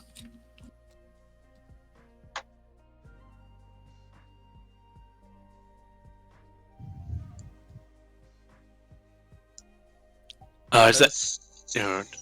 Oh, no, I was going to say. I guess we go to the river then. All right, folks. This way. Keep up. The boy will kind of gesture for you to follow him. All right. He'll lead you off the village path onto a kind of fairly natural cobblestone, not cobblestone, like bare stone road with like thick river grass growing along either side of it. As it slopes downwards away from the village towards a small little river heading out into the sea to the east.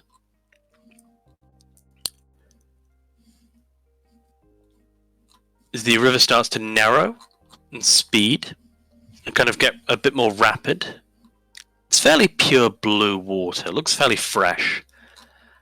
And as you approach what looks to be the most accessible ford for water gathering or for crossing, you start to hear kind of chuntering, chattering, and the clacking of teeth. As you come in sight of about a dozen really large rats, swimming, bathing, drinking, lounging by the water. They were certainly not exaggerating. We'll have to take care of them all the same. Can you get back? I don't want to get hit by rats. Are you alright here? Yes, we can deal with them. Okay. The whole tribe of them. I wonder if they got a family banner or something. I would think they aren't that advanced yet. Just make sure you stay hidden, kid.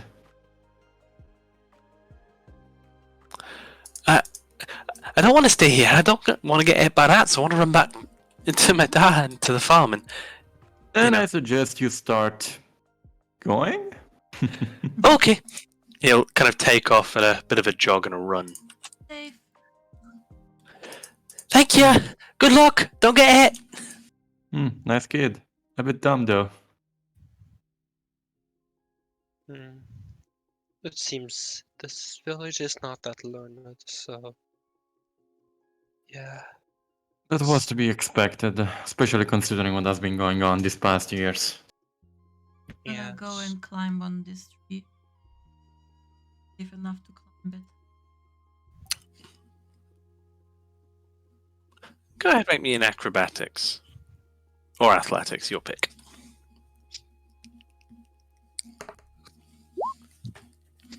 You're able to get up about 10 foot into some of the lower branches pretty Yeah, easily. I'm gonna make myself comfortable and prepare to shoot down some rats.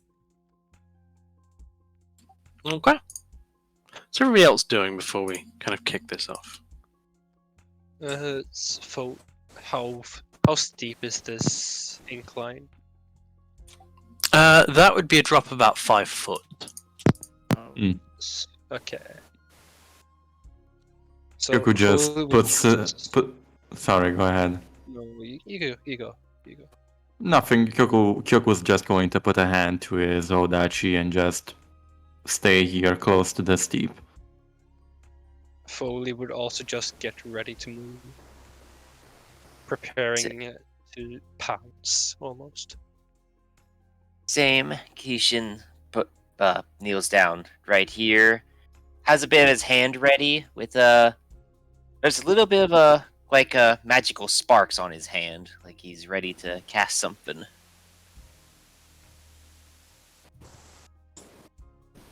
Well, June would be would say, well, this would be good to practice our range abilities. So he's going to pull out his Yami bow to engage with a bow and arrow. I'm gonna go ahead and also set up so I can jump down, and I'm gonna go ahead and take my shield out and have it ready in my warhammer. Oh yeah, quick question. Would that ordeal with poison craft? Oh yeah, you added. Yeah, sorry. I'm just applying your experience now.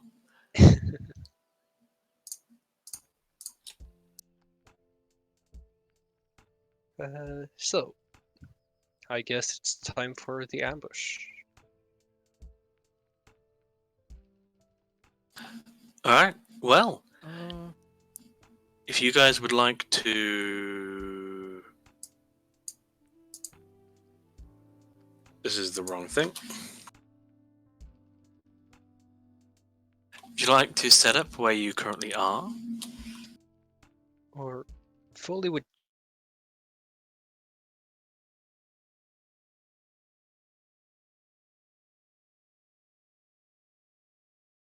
Oh, guys hear me?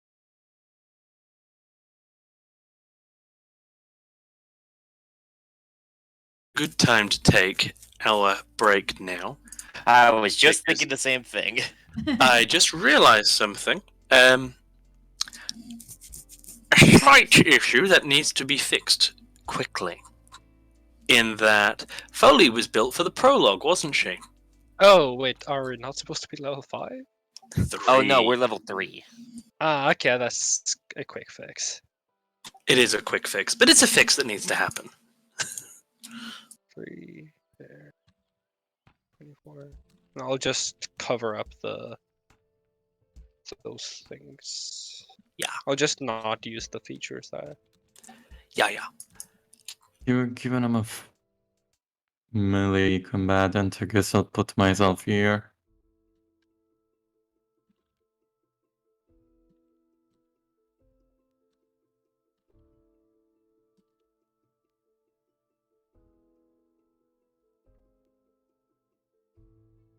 Oh yeah, let me just double check. I believe. Yeah, if we're level 3, that's a D4 damage, so lowering the damage of my loss. A3. Your claws, remember, are natural. They're Yeah. not reliant on your martial arts die. Oh no, that's the Hungry Bite thing. Oh, that's the hungry bite. Okay. Then this will also be one lower. As will this.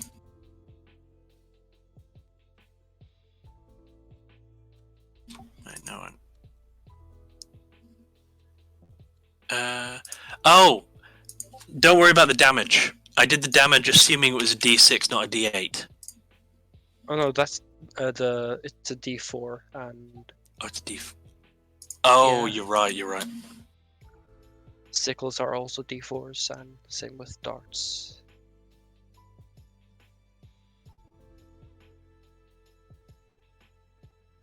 So I guess I'll begin biting because that's a D6. Hey, there was always going to be a couple of teething issues, especially with as many homebrew systems as there are. Just going to reduce the key, things like that. Looks good. Okay, I'm going to go make a coffee. Yep, I'll be back.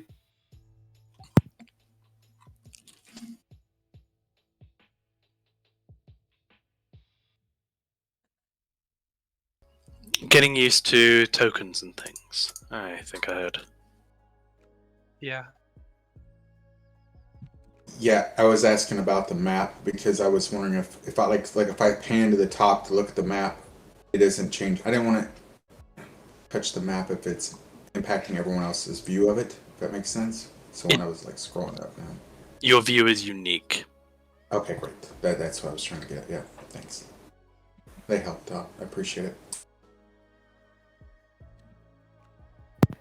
All right, I'm back too. Welcome back.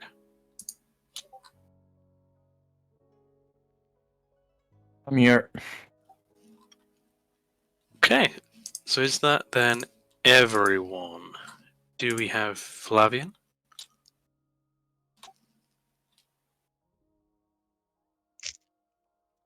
Yeah, I'm here.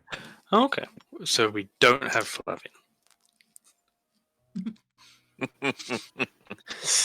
I am Okay. going to throw myself down the river.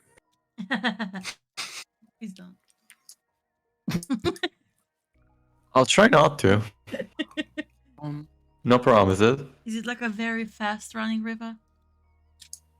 Can you At this swim? point, it is. Yes, it is kind of not rapids, but quick flowing, and the kind of river banks are quite sheer. There are a couple of points where the water is only a handful of inches from the banks, making this a really good ford or gathering point, especially if you had a bucket on any kind of rope. But that also means that the rats are not going to struggle to clamber up to the shore to get you. Few of which have kind of started to take notice already, although they don't really seem too bothered by your presence. hmm. So- So is everyone already set to where they want to be? Well, I have a question real quick. So you were talking about the terrain. We're at an elevated position, but they can scale to us fairly rapid. Is that correct? That is correct. Actually, if you're not used to Roll20, then this is... I don't know if you're used to using kind of virtual maps, but this bit here, kind of this drop here, about 5 foot, rocky, difficult terrain. Again, 5 foot into the water, rocky, difficult terrain. I was gonna ask if I could set myself up like somewhere over here.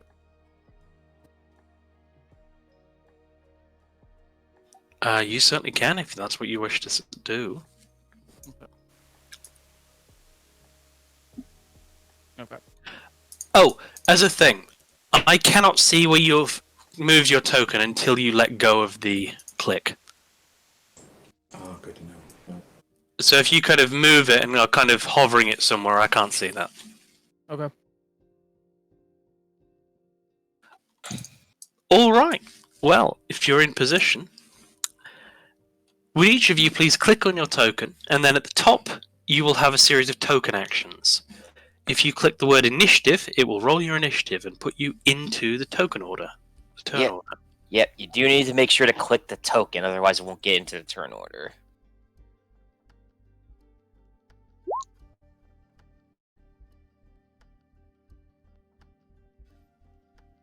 And then I'm I sorry. will... So what do we have to click? I'm sorry. You've Yeah. already done it. You've done Okay, it. Great. Okay, great. Basically, if you click the word initiative, but you haven't selected your token, it doesn't have anything to link to the initiative tracker. But if you click your token, it will then link that token into the turn order, which you should be able to see at the bottom left of your screen. Okay. Yep. Yep. Okay. Then the first up, I'm Rin. not seeing June in the turn order. He's there beneath Harpy. Yeah. Just They are. your names are not on. That's why, because the names are not. I don't only see him mine, either. I only see mine and Kishin's name, but I see other. people's names. Oh! I've seen a Oh! token of him, but Sorry, June, you haven't done it. Roll20 has been weird and kept this from before. Okay, let's do this properly. June, if you click your token, you should see at the top of your screen you have a bar of abilities. Right, I do. I see Um, ability check. Yep. Each of my strikes. you can. These are kind of like shortcuts. They're called Right. token actions, and you can Okay. see them whenever your token's selected. Mhm. If you click initiative, that will roll your initiative and automatically add you to the turn order. There we There, go. yep, there we are. Okay, So- thank you. I see now. Mhm. Oh, Kishin and Kyoko have the same initiative. I'm seeing then. Rin is initiative 20.1. Can everybody see that? Yep. Yep. Mayumi is initiative 16.18. Can everybody see that? Mm-hmm. Harpy 15.18. Everybody can see that? Mm-hmm. Kishin and Kyoku and June all 9.1 something. yes. Yep, Yeah. I can see everyone. Brilliant! It's all working. Then, Rin, you are the top of initiative and the first to act. What would you like to do? Okay. Heavy armor has the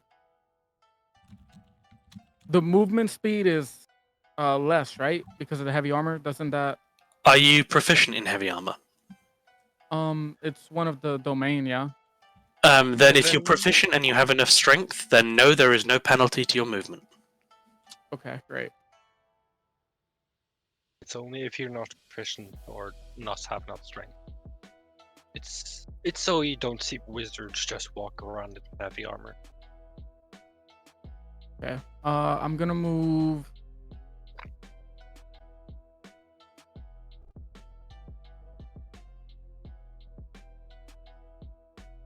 This right here. That's 35 feet. Okay. And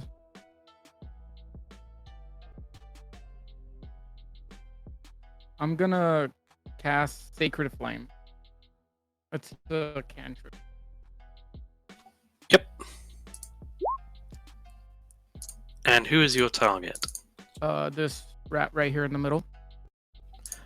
Okay, that is a dexterity saving throw for the rat. For 2 or 0.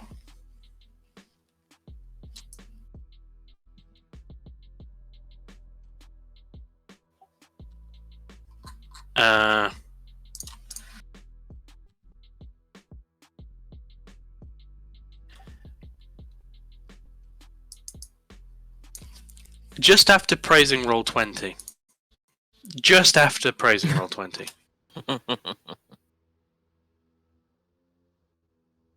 Yeah, it's finicky. Oh. There it is. 13 will fail. Your radiance will drop down and sear the rat for 2 damage. So, quick question. Weapons have a set amount of damage, Correct. and spells have a rolling. Correct. Okay, understood. All right, Yep, spells are just the same. gotcha. Okay, cool. Okay, can everybody now see each other's names in the turn order? Yes, just not the rats. Cool. Yeah, you won't be able to see the NPCs because you don't have any access to their sheets. Yes. Thank you. You're welcome.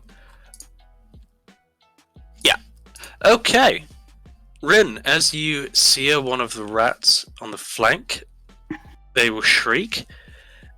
And on their turn, these 3 on the water side will bound towards you. What is their move speed? They're both all going to have to push a little bit harder and dash, looping around you. The others, not having been aggressed on, will start to kind of pull themselves to the shore. kind of make themselves ready, effectively holding actions if anyone were to get close or be aggressive. Mayumi, the rats are starting to swarm. There are 3 distinct groups. It is your turn. I'm gonna concentrate.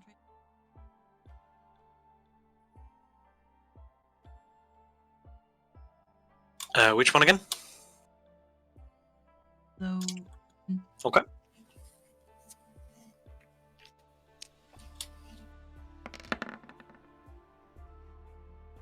why am I That will- rolling a S?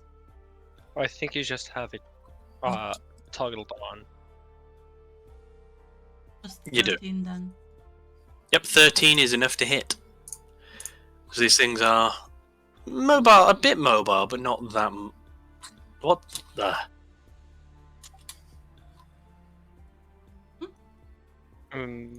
Why is it roll? Why is it 1 damage? What the Oh, I don't know why, but it always like back to 1 damage instead of 5 damage. Why is your sheet Yeah, doubled up all my of your abilities? sheet reset somehow, and now I have the general bless again. What the Yeah. crap is happening? It keeps resetting for me as well. At least the longbow. That's all the time. Oh, that might be because of how Roll20 sets up thing. If you just do it custom, it will stay custom. I So- I customized the thing. It's okay no, now. I Sorry. created it by scratch. That's what I meant. 11 damage then. 5 plus 9 plus. Yep. Okay. 11 is enough to take the creature in the eye and skewer its brain as it will die with a spasm and a squeal. Okay. Before we go any further, I'm just going to have a very quick peek at everybody's character sheets and make sure this hasn't happened. I also have +1 to defense. Wh- Turn it off. Did you clone your sheet? No, I just the most that I did today What? is add the arrows as a new That's all I did today. It had the arrows to me too, I think. You have a What? longbow. Yeah, Wait, but I have somehow 20 more arrows have been added to my sheet. What? Yeah, I also have like double of 60 arrows as resource. Roll Wow. 20. And guidance is back for some reason. What is happening? Wow, you guys are having lots of problems. Mm-hmm. Yeah. Did you Leave- somehow link my sheet to Baka's? Nope, Maybe that is because- impossible. How the crap? Maybe because every sheet is a copy of one sheet. No, that should not be how it works. It's just roll 20 have- being weird. Yeah. Yeah. Foley's damages look fine. That looks fine. Okay. You, nice. Did you yesterday? What? Oh god, what has happened? Everything is doubled up. Yeah, that's what happened on my sheet for some reason. I'm removing everything. Give me a second. Yeah, I'm gonna remove one of my other. Okay, I'm good. I think I'm good. Sorry.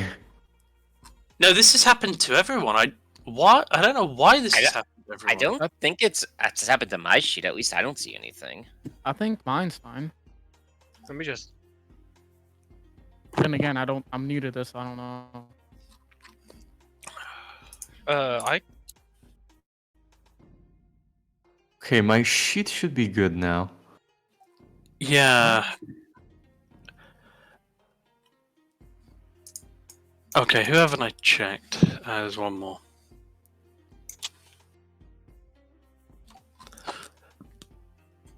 Okay, that looks to be fixed.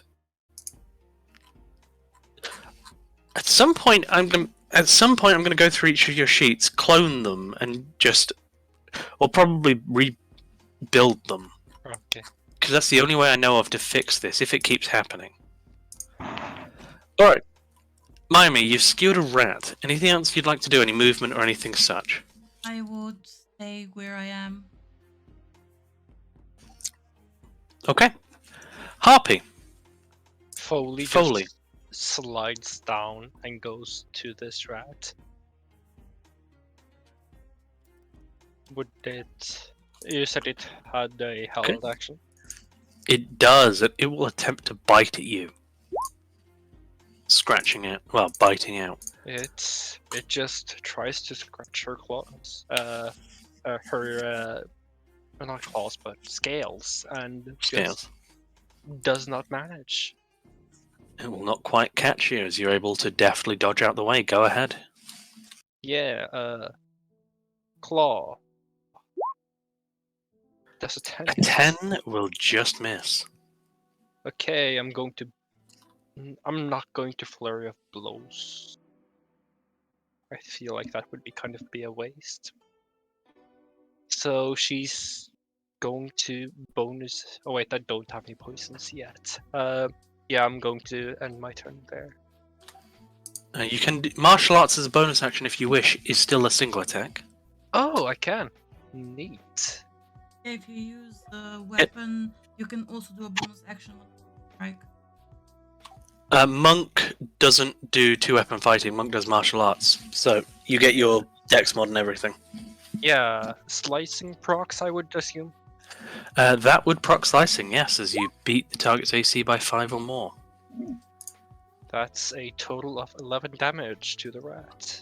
Okay. You slash along its flank, not initially enough to kill it, but you're able to kind of open its flesh, and its innards start to flop out. You'll hit the deck. I would move to be over here, then end my turn, like getting ready. Okay. As your turn ends, you hear a squeal from one of the rocks in the middle of the water. Kishin, your turn. All right. I believe with the movement, Keishan should be able to. Let's see. Yeah, slide down over here. Then run right here. And with his bonus action, Keishan will start to develop this like black deathly aura around him and activate his necrotic shroud. Ooh. Yep, spawning these large black feathery wings behind him composed entirely of shadow.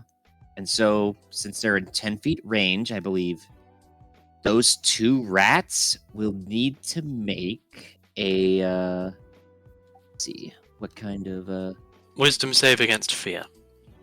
it says charisma actually. What's your save DC? For this, it would be 14. Okay. Wow, One- one pass. One of the rats is almost mindlessly brave. The other one is about as expected and starts to shrink away from you. All right. Then with his action, Keishan will point over to Kyoko, and if he's willing, he will cast Negative Image. Yeah, he's willing. Well, if he's willing, then him and Kyoko will both slink into shadows and switch positions.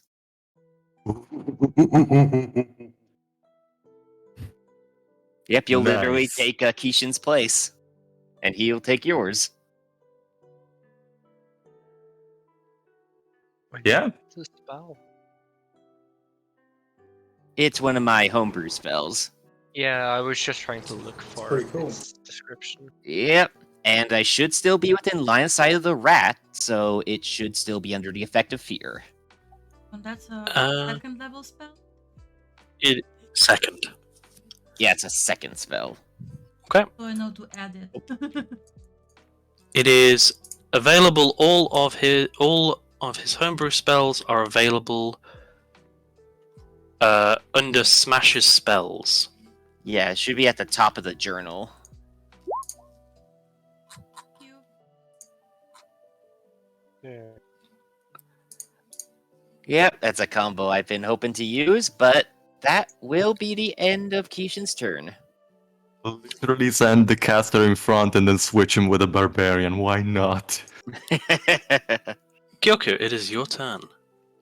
Well, I wasn't exactly sure what Kishin was going to do, but given our past experiences, I decided to trust him. So I now find myself in the middle of 3 rats, and free action gonna take out my Odachi from my back immediately, and with my bonus action, I will enter into my conscious trance, and the equivalent of raging with my bonus action.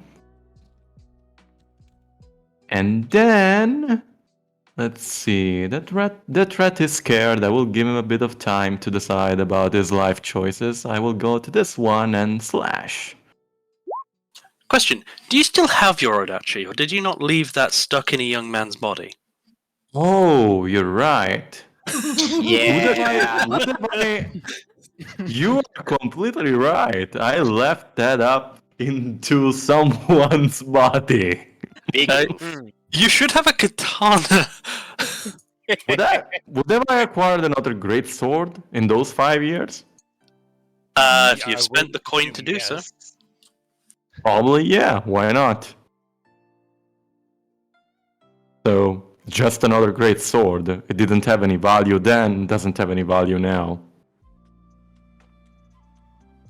It would just have been another great sword. No, there's no need to add it to the sheet. It's basically just another Odachi. Oh no, it does less. The Odachi is its own weapon. Well, yeah, I would have brought another Odachi. Oh, you'd have bought another Odachi. Okay. Yeah, you can take away the money. I'm a Ronin. I don't care. Gotcha. Keep it moving. There we go. Carry on. Okay, let's slash away. Why not? Do it. Do it. Oh my god, really? Rat looks at you, jumps out of the way, and with its held action will attempt to bite you. Ooh. Ah! That doesn't hit. That doesn't hit. I just As you sidestep, basically, as I finish my slash. You both miss each other by about the same amount, having an even duel with a rat. How does it feel? That is a welcome and honorable opponent. I will end my turn. Okay. June, it is your turn. Okay, well, he'll just proceed forward here with this action, and then hit this one here. I don't know how to ping, but This one. right there. Yep. Okay. Well, as you step into range, it is going to attempt to bite you. As it's held action. And 19. Actually get bit by the rat. You get bit by the rat. Okay. It will bite into your leg for 5 piercing damage. Now, if you take damage, there are 2 ways to apply it. The first is on your character sheet. You can manually adjust your hit points, and that will affect your token. Or, on your token, you can click it, and the green box is your health. If you click on that, you can either manually adjust it, or apply a -5, and it will calculate that for you. In the first value or the second value on the token settings? The green Would it- one. Oh, just Is this 31/31? The second one? oh, you don't need to just do the first one. You don't actually need to double click it to open Oh, that. You perfect. can. Yeah, Oh, okay. 6. that's a good point. There are 3 ways you can apply it. Okay. Well then, obviously I'd be a little pissed about that, so I'll strike back. And I have two options with the katana, one-handed and two-handed. I assume I can choose. Or could I do two weapons attack if I used a secondary weapon? I don't believe you have the dual wielder feat, so you can't dual wield with a Okay. heavier katana. Okay. Nice. A 20 will hit. A 9 will take this thing's head off. It gets one bite off and then dies. And then I have I can do another movement. Is that correct? Or If you have movement remaining, you can complete your movement. Yes. here? Okay. As you move into range, another rat will use its held action and attempt to bite you. Fail.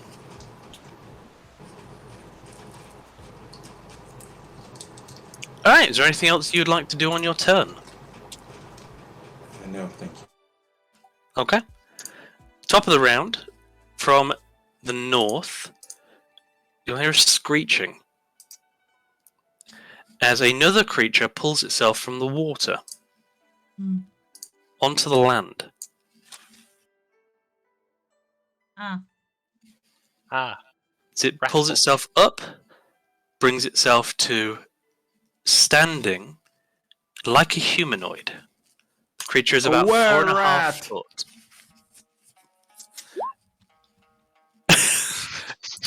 Looks at the corpses, looks at you. I had to. And squeals something.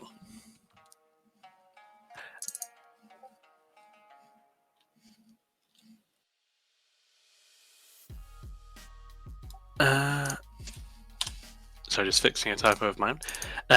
Although it squeals in a language that none of you speak, and none of your bodies would allow you to speak. I don't think I would even want to speak that language. Checks out.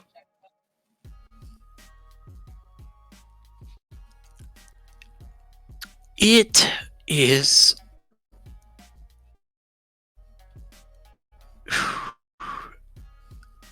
going to finish its movement by scurrying to here. Rin, it is your turn.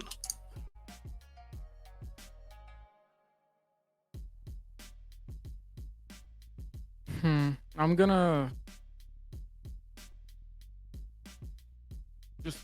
cast Words of Radiance. Okay, that's 2 dexterity saving throws. Or is it Constitution? Con. On. Both fail, both take 3.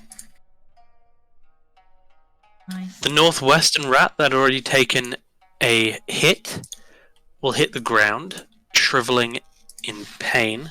The other one will take your Word of Radiance, rear back, but remain standing. Ooh. One died. One died, one is hurt. You hear me asking about the little details is because I'm taking. That's fine. I'm- Anything else on your turn, Rin? I am going to move. Does everyone see the arrow?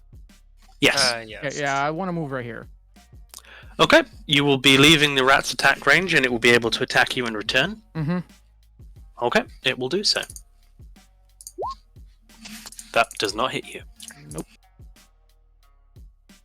Okay. Once you've moved, is there anything else remaining on your turn? That'll be it. Okay. On the rat's turns, this one at the top, wounded, is going to use its action to dash and try and run away. The frightened one is going to do the same, jumping back into the water and starting to swim away. Mm-hmm. The two here are going to attempt to flank Kyoku. Mm-hmm. And these two are going to kind of close in over here. To the south, Kyoku. You are flanked, but the rats also have pack tactics, so that they are both going to attempt to bite you. Cool. Oh, One of them Sec- gets you in the Second ass, one definitely hits. so that will be 10 piercing damage. It doesn't. I 5 can't damage guarantee these. while biting my ass. That's great. Yeah. To Son of a... the top, Foley, you're going to be attacked by one of them, as you are within range of its ally. Pack tactics will allow it advantage. 18 does not hit you. Yes. You definitely dodge out of the Really? way. I am a tanky boy. Wow. Monk! Yeah, but even at this stage, I would surprised that Monk can't be hit by that. I might be min-maxing it a bit. No shame in that. I'm just impressed. The other rat is going to see its ally fail to hit the agile monk and attempt to hit the monk as well. That doesn't hit anything. Yeah. 4 rats still in combat, 2 running. Mayumi, turn is yours. yeah. I will. One running away is just that it doesn't keep running away. Go ahead.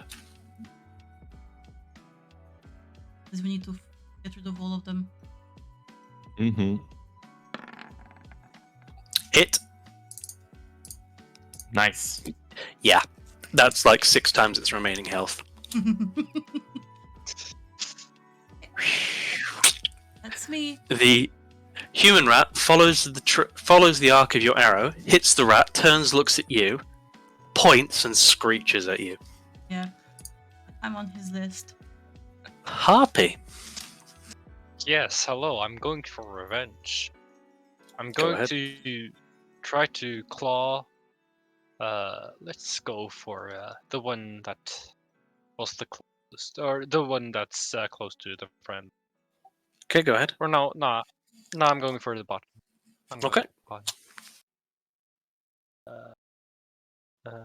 That's another strike. Okay, I'm just going to do this. Okay. Yeah. Nice. Eviscerating this poor little rat. Probably Yeah, slicing that's it in what- half. Yeah, +8 as well because of slicing. Yep. Kind of sending chunks of rat and rat guts rolling into the water. There is another screech as you are also marked. And I'm going to go for this one as a bonus action. Go ahead. Missing. That is a miss. That will be my turn. Okay, as more screeching is followed by another one of the humanoid rats emerging from another rocky little outcropping. As it turns to its companion, turns to look at you, Foley.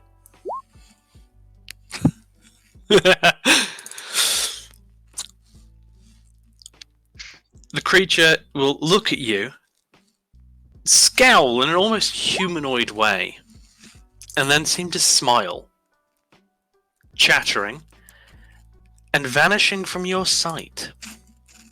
Oh no.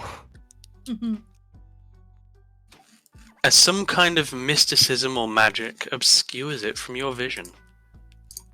Kishin, it is your turn. Alright.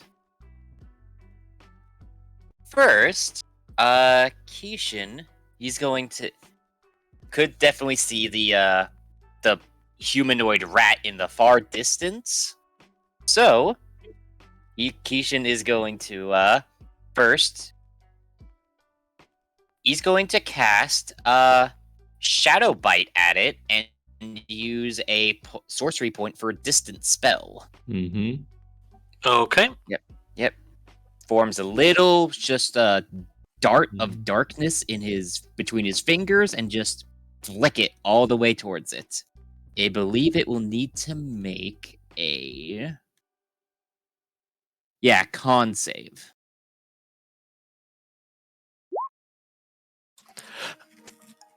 Oh, I need to roll damage too. Yes. Okay. What was it called again? Creature. It's Shadow. yeah, it's another of mine.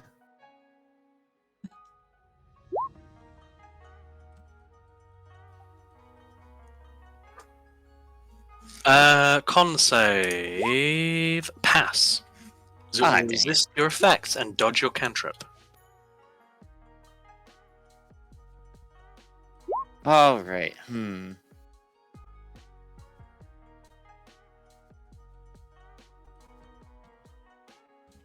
Huh. Okay, let's see then. In that case,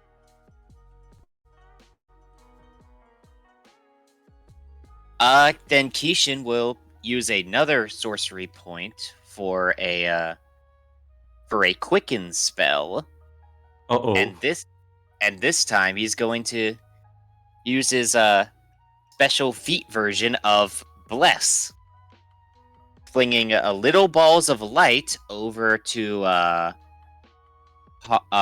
Foley, June, and Kyoku. Yeah. Hate to break it to you though, that is 2 sorcery points to quicken spell. Oh, is it? I thought it was 1.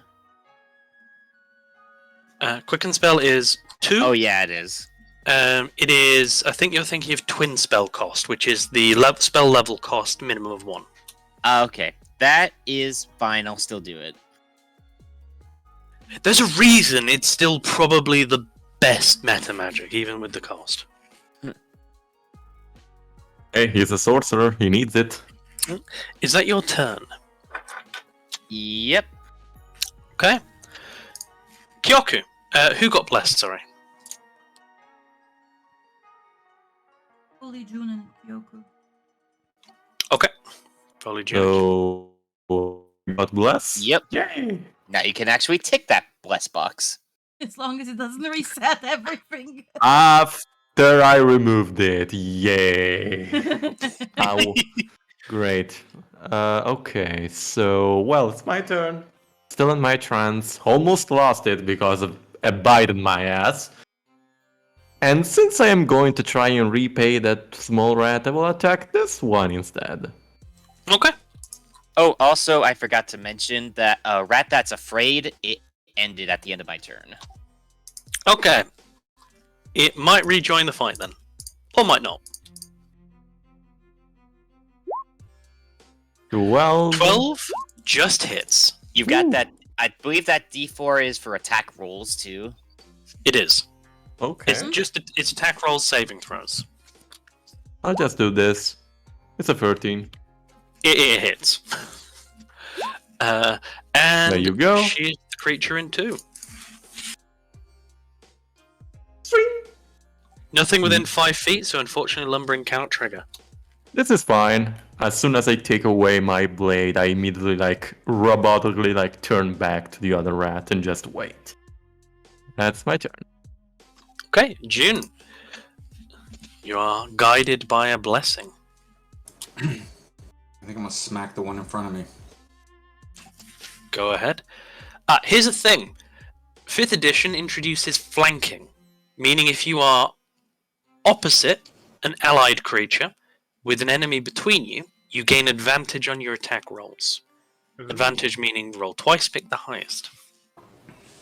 But if I maneuver myself, let's say that I move, let's say, here, then they can attack, right? It gets So an long attack as of you don't opportunity. get away from him, you don't trigger an attack of opportunity. So if you stay in his range, you're not triggering attacks of opportunity. Yes. So you can So I move can- from here to here, and then to here, and you won't be attacked.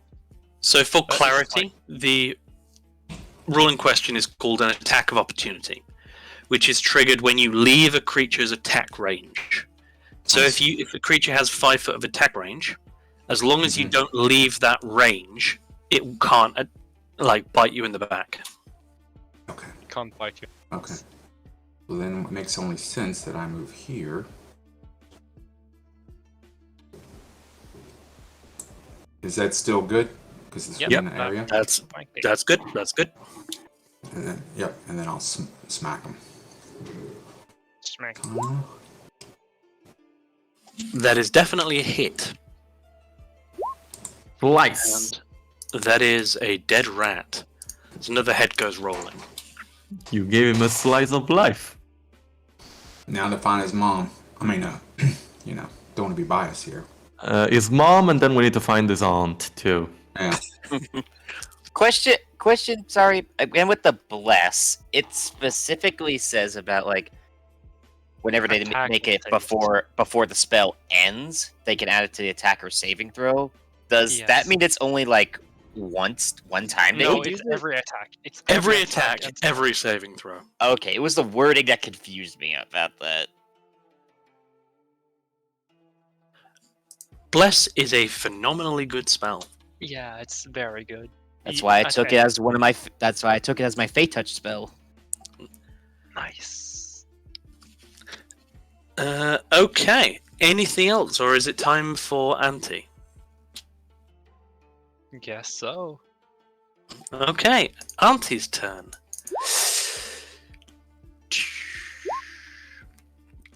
Okay. Auntie is going to move. And as it does, chattering, its form is going to blink, reappearing behind you, Rin. Ah, son of a. As it will use Misty Step. Hmm. Would that be behind? Because I'm technically running that way. So wouldn't I be looking where he saw me? Like where he blinked, I'd be looking that way. Yeah, not as you hear this thing running behind you, it then suddenly appears in front of you. And as it does, it is going to attempt to bite and claw at you. Starting with a bite. Oh, Jeez! Ouch. I told you we should have gotten the hunt first. Okay, so as it arrives behind you, it bites into your neck for 18 points of piercing damage, Ouch. and then fails to claw you. As it drops down, Ouch. chattering, it is your turn. Cool. Heal Haunty now. Let's take a breather. Take a chill pill.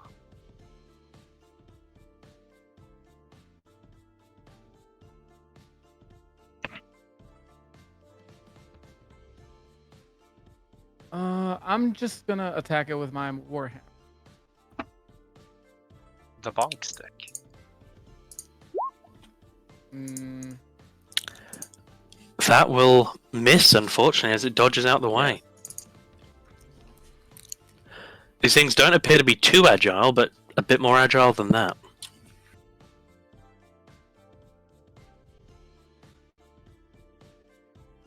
Do you have any movement or bonus actions?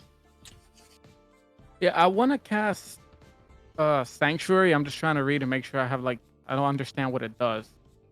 Okay, so if anything wants to attack you, it needs to make a Wisdom save. If it fails, it must attack anything within its reach that is not you. So essentially, if it tries to hit you, it must make a save. If it fails, it can't attack you. yeah. Yeah, They gotta I think think twice we- before attacking you. Yeah, I wanted to cast that on myself. Yeah, that's probably Okay. a good idea. Good choice. You will be able to bless yourself, protect yourself. Okay, any movement? Hmm.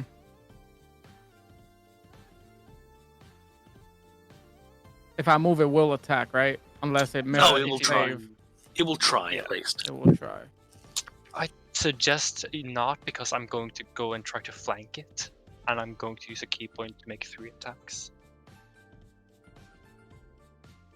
So if it would be a good idea to just stay for the moment. Okay. I guess I'll just stay there.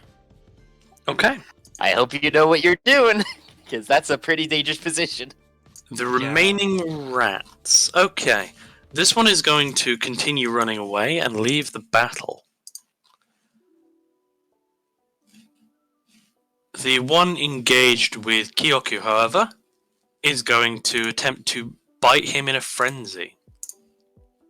19. Yeah, that is. That will be 3 damage to you. Yeah. As it does that, that is its turn. Mayumi, it's your turn. Yeah, I'm gonna shoot the were-rat. Go ahead. And I'm gonna add the sacred arrow into it. That is a hit. 7 radiant. Okay, does that convert your entire attack to magical? I think so. But there's no, I think it just adds +2 radiant damage to it. Okay. The arrow kind of smashes into this thing's shoulder blade, spinning the creature around, ripping through the skin. The arrow itself shatters as though hitting an armored target, as the creature takes less than you might expect. Hmm.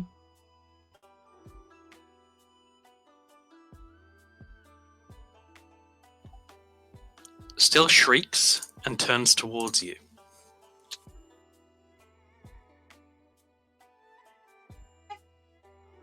Okay, is that your turn? Great. Harpy, it is your turn. Okay. Walks on over, flanking time. Going to spend a key point, 3 attacks at advantage. Go ahead. I All achieve hit. all of them. And slicing. All slicing. Let's go. So 7. Oh, that's +4. Yep. So 11. So each of your claws will slash in, not cutting too deep. So you're unable to kind of pierce much below the flesh, as this thing's body is incredibly tough. It's resistant to your attack. But the Yeah, necrotic will start to burn into its body. Yeah, going for like vital spots, maybe going for the guts and stuff. As it will sag forward, badly wounded. Well, that's an action and bonus action. That will be my turn. Okay. Wait, so It's great. 7 slashing, 4 necrotic. Oh, no, I just didn't roll for the rest. It should all be total of 12 necrotic and 21. 12 slashing. Because it's resistant. mhm. Do you want to link the feature? Oh yeah, I should probably link, just show the carnivore squid. Yeah. I should probably separate the slashing. Yeah. You've basically got like 2 level 3 features in one ability, so it's just long. Yeah, I'm just going to add slashing to a different and separate. It's basically for the too long didn't read. It is when you exceed the target's AC by 5 or more, you do a bit of extra damage, and there is a bonus action grapple option.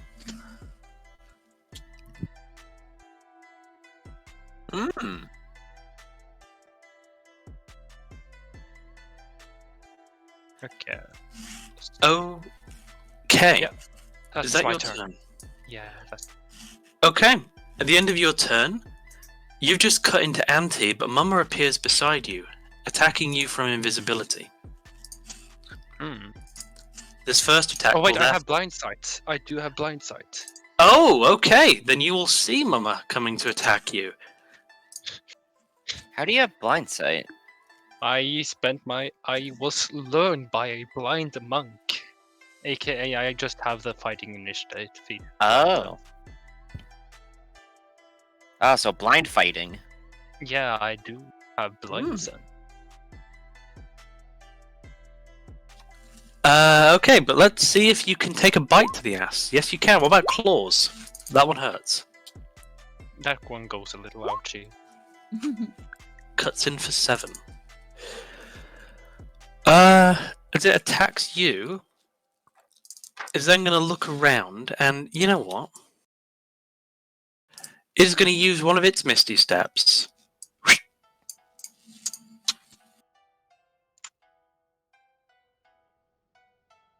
Appearing here.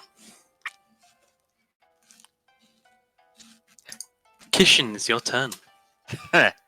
Well, two can play at that game. Because Kishin will do bonus action to do his own Misty Step. Again, Fey touched. Yep. Right over here in just a quick flash of light. Appears right over there. Then in his hand, he's going to form a quick sparking ring of light and throw a boomerang at that rat. Where rat? You can't cast 2-level spells on the same turn. Oh, right. Yep. Right. Misty Step is It is. You got a I cantrip his completely ass. forgot that. Cantrip. Yep, unfortunately. So, yep, in that case, just gonna throw Starburst right in his space. Okay. 5-foot cube. It's 1d8 on a charisma save. It's probably not passing this. It doesn't pass this. Please roll your 1d8. Yep, Nice. and just summons an orb of light directly in front of him, closes his hand, and explodes it. Just realised And- Starburst is like a non-concentration, one-turn create bonfire. Well, I mean, it's just a radiant 5-cube explosion, Hmm. and it's like, from the way I read it, it's just the one square. So's create bonfire, but you can do things that are really creative with create bonfire, like overlap them over like 4 squares. That's what we did.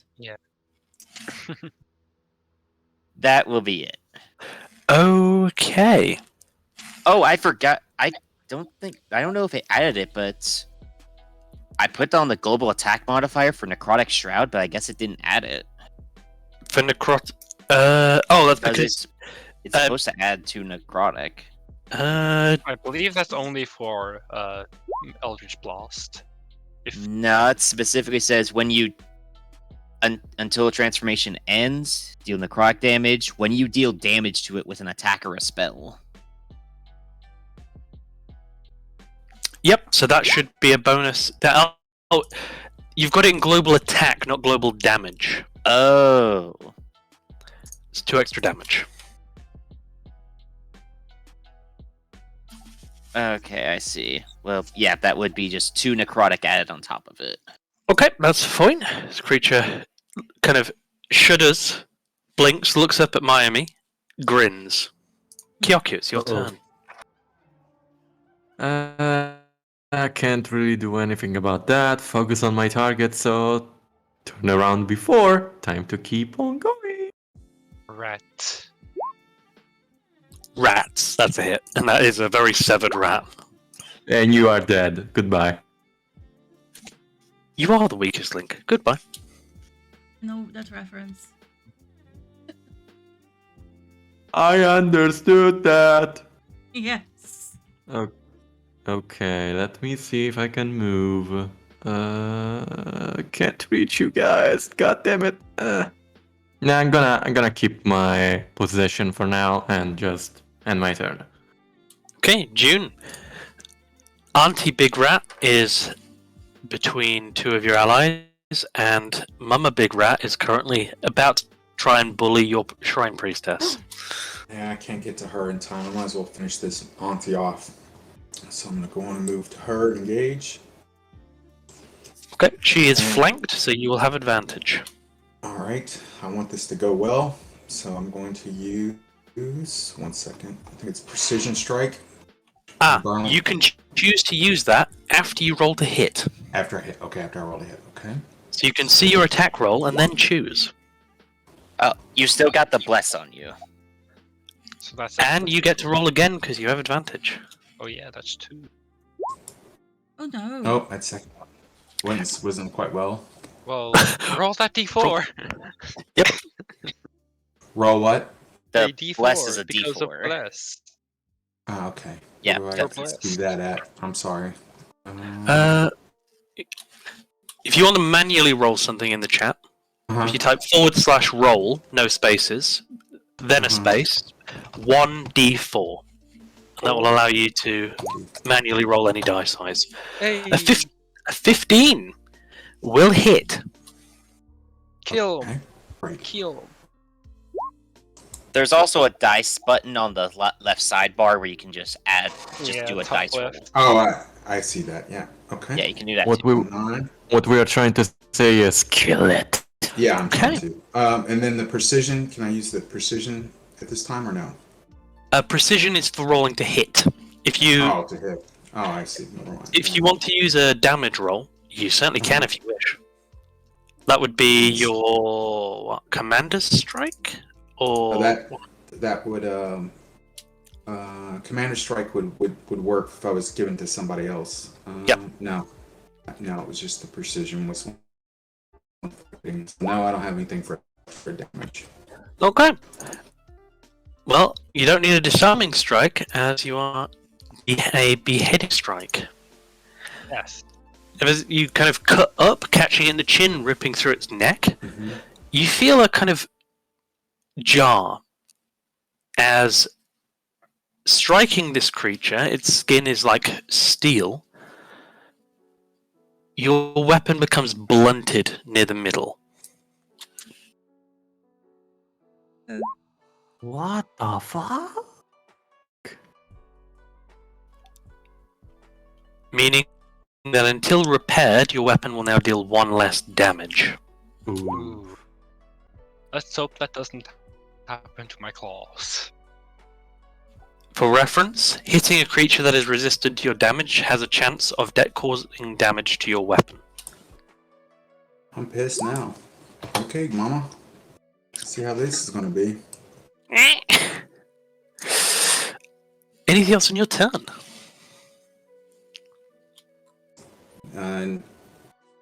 Okay, so yeah, no, I can't really move to do anything else. I'm good. Okay, Rin, your turn.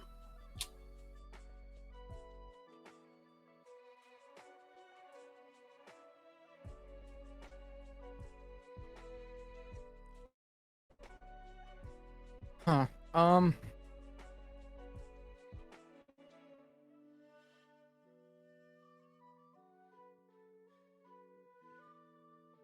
Guess I'm just gonna Ray of Frost. The last one right here. Okay, that will break your sanctuary. Yeah. Yeah, I'm just gonna Ray of Frost it. Go ahead.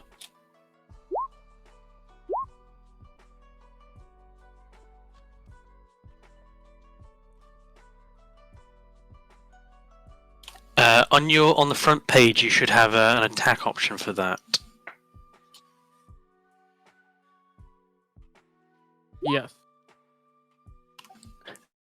19 is a hit. Nice. Ooh. Roll. It will kind of roll back, shuddering a little bit. It will be slowed down at least. Anything else on your turn? Any movement or anything like that? Nope. I'm just gonna stay here. Okay. Miami, there is one remaining, and it is below you. Yes. How far below me? You're 10 foot up, so 10 feet. I am going.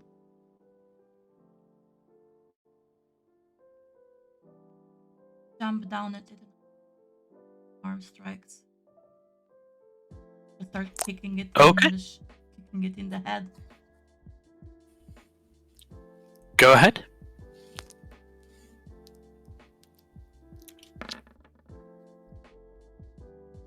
Hit. For 4 bludgeoning damage. And bonus action. I'm If you wish to do 1 attack, yes, or flurry of blows for 2 more. flurry of blows. Go ahead. 2 more attacks yet.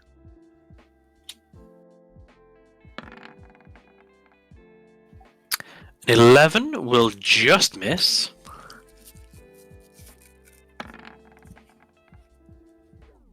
A 21 will cleanly hit, punching it in the face again for 4 more.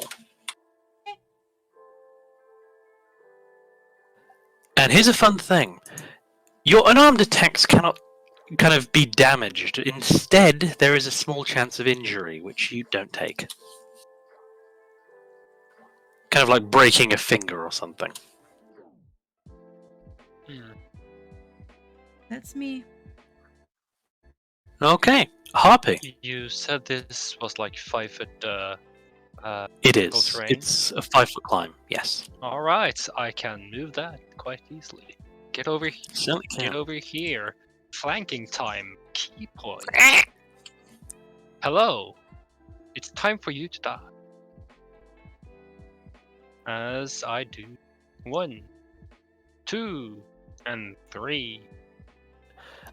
Hit, crit, hit. And 1 without slicing, yeah? So, 1 without slicing. regular. So 4. Would the slicing, the crit also affect the slicing? No. Because slicing isn't okay. part of the normal hit. Slicing is just a flat damage increase. Yeah. Okay, at this point, it is cripplingly wounded. I'll just stare it down. And end my turn. Okay. On its turn, it's going to kind of lean in. Please. No. More. And then blink away. Misty stepping next to Kishin, coming around behind him, and he's going to attempt to bite into Kishin. Oh no. That first is a hit. For 9. Ugh. That's a Rude. nasty bite to his neck. And it will then use its movement to continue running away, prompting a... Do you have a melee attack, Kishin?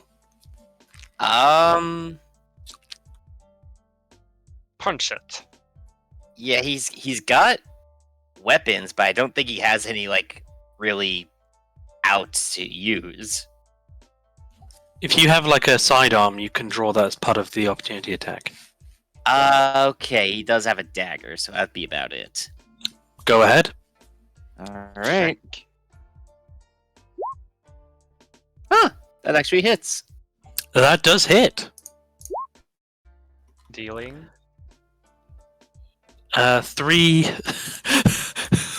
It gets to here, then dies. just a quick slice at its Achilles heel. As soon as it's running away. You, however, no longer have a dagger. Nice. Oh, Oh. What do you mean? Oh, the dagger just shatters? Just shatters. We've gone from the NPC boss breaking every weapon on your barbarian to now you actually have bad weapon rolls. Probably a bad steal.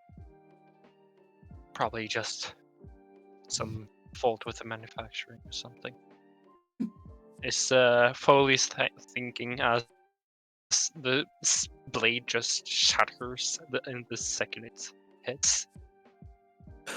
Alright, well, as the last of these creatures shudders and comes to a stop, there is a pile of dead rats. Maintaining your weapons is useful. Well, luckily he still has another dagger. Yeah, daggers are not the biggest loss. Hmm. But your necrotic shroud will fade over the next few seconds, your bless will fade. And besides a few wounds, a pretty clean fight. That was surprisingly. They were surprisingly hard hitting. Yes, and Yeah, it was pretty tough. difficult for a bunch of rats. There's something definitely going on more than just the norm.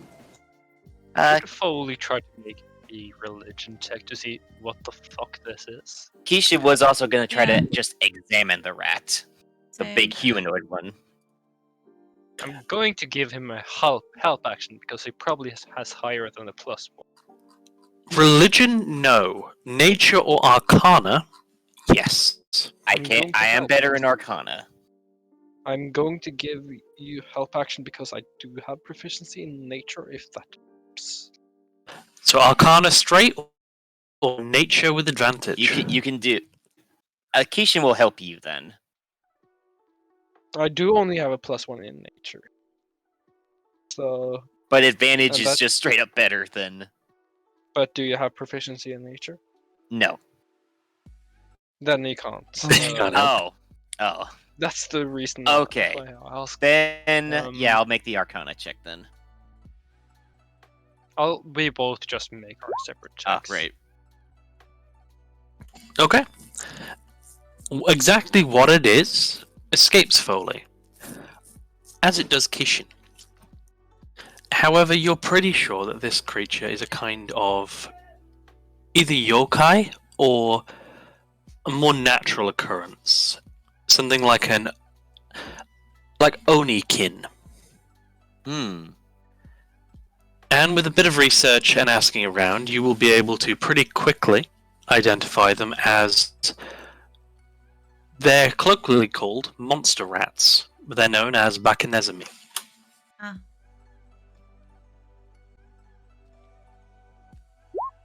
Ah. Well, it's time to bag up these rats because we don't want them to just spread disease. Burn them. Yeah. Get 'em Should in we the take? pile. We should probably take at least one back as proof. Yeah, we need Yes. to take a head or a hand or something. We gotta get paid. Let's.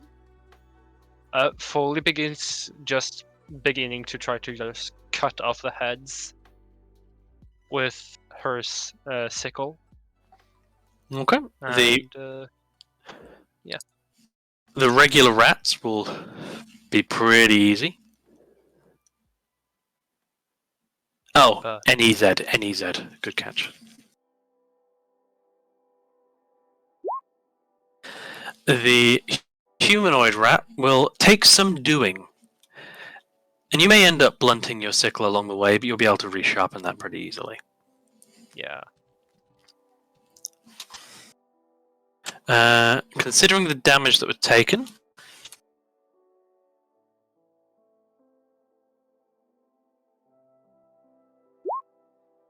you'll end up with 6 heads altogether. That would probably be enough as proof. Now let's burn the corpses. As Foley will just put the heads in a bag. Or in a small sack. Okay. Anyone else doing anything here, or is this... What's with gathering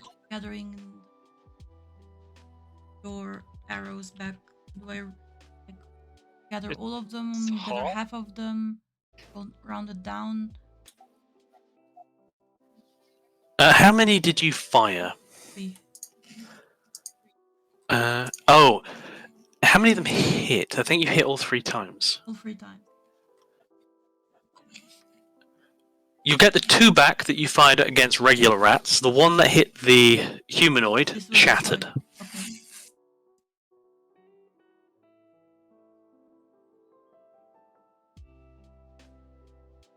So if they Alright, hit, I can let's get burn them the back. If corpse. they miss, I don't.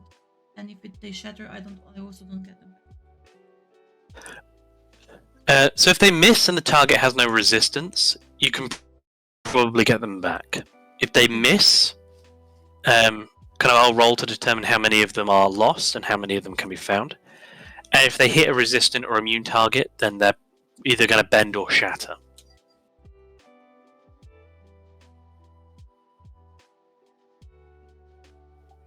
Okay.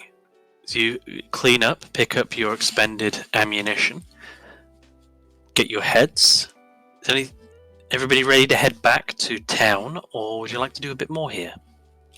I would say burn the corpses, but we can't just leave it burning. So, what should we do with the corpse? Because disease would probably spread quite quickly if we just leave it quite near the Burn water. them and take some time to repair our weapons. Let's do that. Yeah, I think we need to. With the burn 'em, and then I want to just look around the area and see if there's anything unusual. If this was like a natural, something that's attracting them to their area, or just poke around and see Yeah. if there's anything out of the norm. Whilst Okay. we're burning them, slowly we'll just try to gather any herbs and such. That will also help. Okay. So if you're looking to examine the area, see if there's anything, that would please be a survival check. Should I I think we also have to roll be that? proficient in that, Or- right? Or yeah, somebody else. I have +6 I survival. have. I'm X. Okay, I'll just help. So Okay. you get the advantage as well.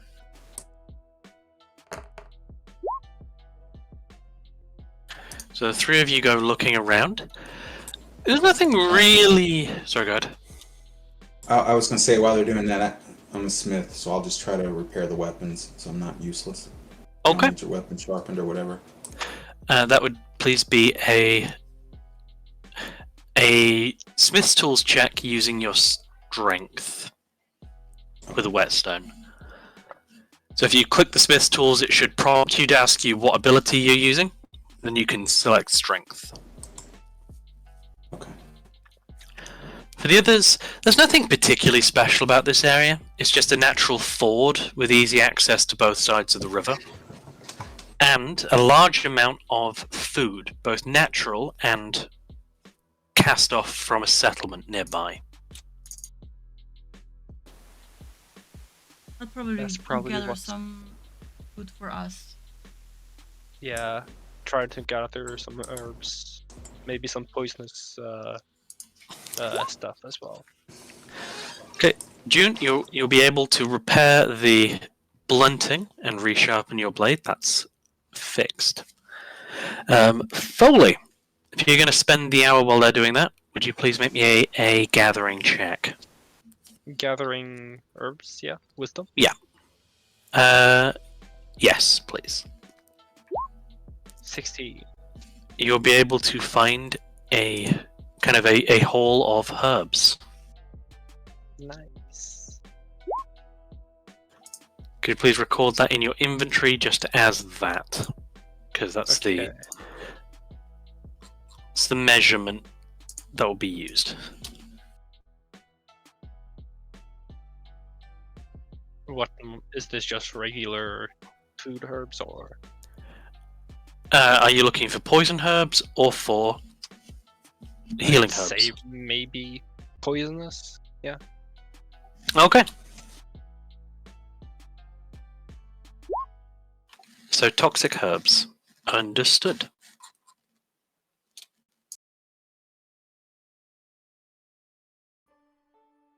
All right.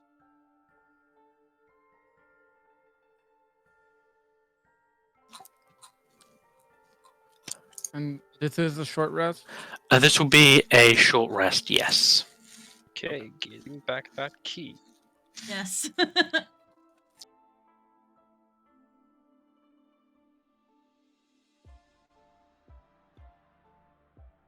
Okay. As your examinations, your searching for herbs and all of that concludes, you'll be able to burn the bodies, let the fire die out, kind of leaving some charred, smelly remains, but preventing at least any disease.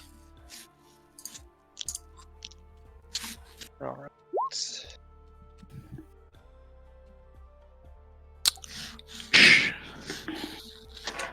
With that, are we then ready to head back to the village? Yep. Yes. Alright. Mhm. On return, where are you looking to go? Are you looking to see somebody or looking to head back to the inn? By the time you arrive, it will be heading towards evening. Yeah, let's go for the inn. So we're going to see what June is saying before we do that. Oh, just making a wise crack. You know, I never.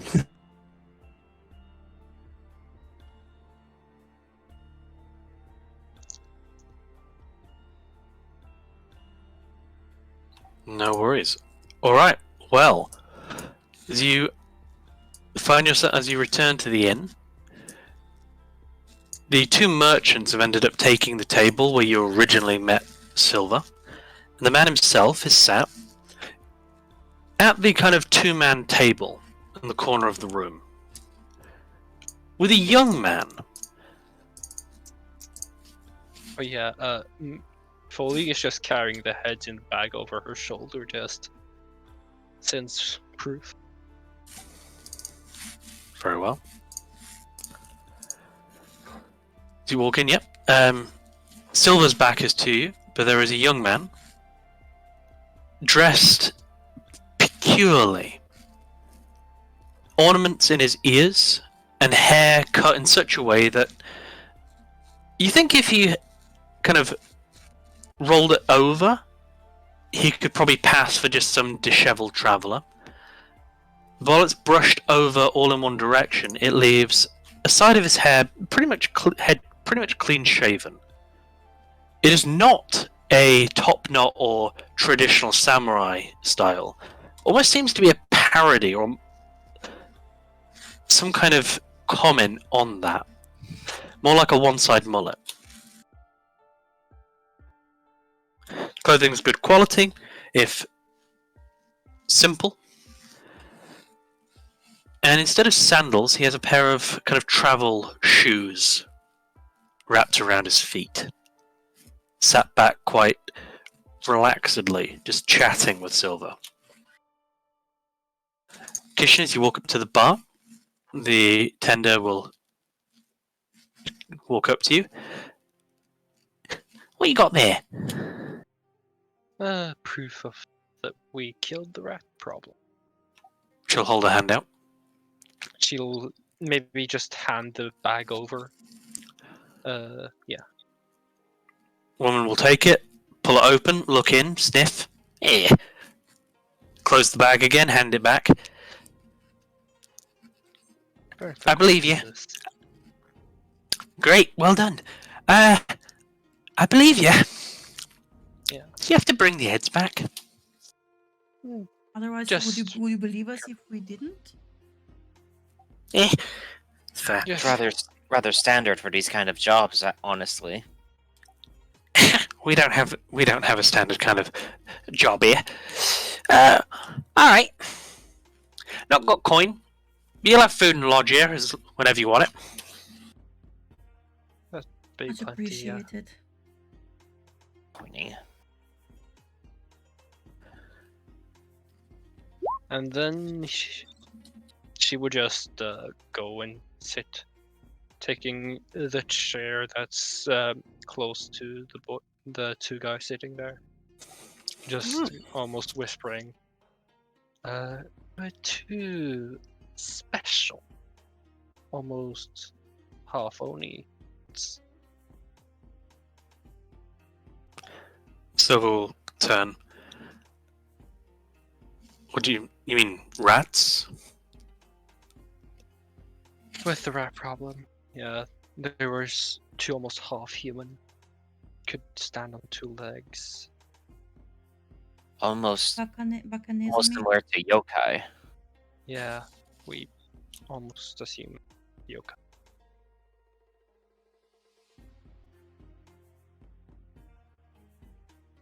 The young man will chuckle. Hey, you got a back in this, any problem, ain't you, little sister? Hey, you shouldn't be getting involved in that. Should let these little villagers around here deal with it themselves, shouldn't you? Okay. Because they can't deal with it themselves, what right they got to continue living?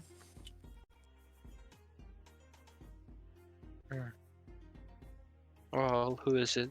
Who is it that will proceed with lodging and get you food? Some needs to specialize in other fields, not just combat. He'll start to wag a finger at you. But they do have people here specialising in combat. They got samurai, aren't they? All those lordly sorts that should pick their swords up and go deal with these sort of problems, but they don't. They sit on their asses and do nothing. Have we actually seen any kind of like samurais or warriors in this village? If you entered, you would probably have seen a couple of provincial local samurai fishing by the river. One of them a bit older with a bit of a gut on him, the other one a bit younger. Neither of them look particularly special. A village like this will have a small samurai presence, the kind of de facto rulers of the village, but it's not going to be very large, and the samurai at a place like this are not going to be the elite kind. Well, pardon me, but from what we saw, I doubt even the samurai here would have been able to deal with that problem. The man will chuckle. He ain't wrong. You ain't wrong at all. But I hope you got paid well for your troubles.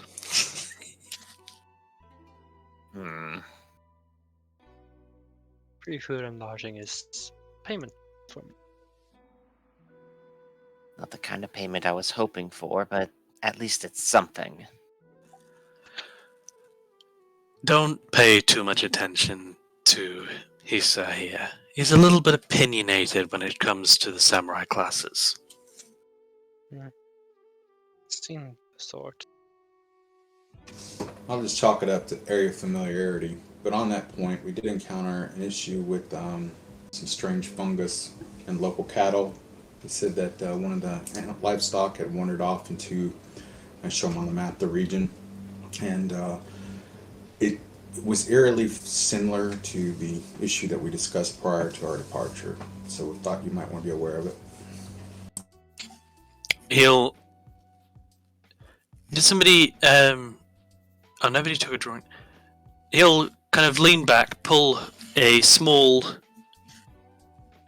kind of sheaf of parchment rolled up from within his cloak, from within his coat, and a small, kind of like a, what do you call it? Like a charcoal pencil. Would you describe it to me? Well, we assume it's something that can spread a fungal infection. That's the gist of it. But the kind of fungus was something that usually spreads on trees, not They did mention living us that creature. the cow area. You told them to make sure that they stay away from that. You say that, he'll think for a minute, then put the parchment and charcoal pencil back in his robe. Now, that is probably what you suspect it to be, by the sounds of things. It sounds like a creature called Kinokumushi, a kind of mushroom bug. It's a killer, but it's a slow one, and it's generally pretty simple to fix. Yeah. Just a solvent that I created. It killed off the shroom.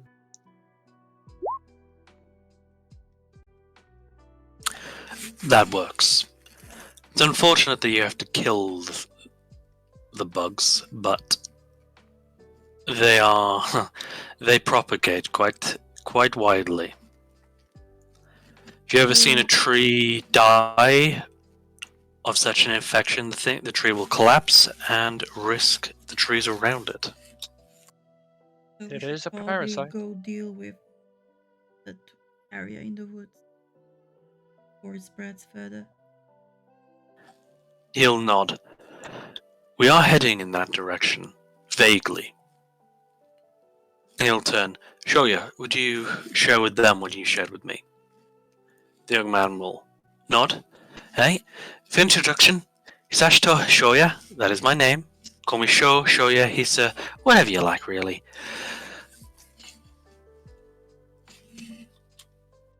Name's Foley. Nice to meet you. We got this for you. If you head west out of town and then along the high road for about 2 days, you'll come to a dirt road leading off to your left. Turn off, follow that for about another day and a half, you'll find a little village. And as I was saying to this doubtful sod here, trust me, you'll know where you're headed a solid day before you get there. You will know.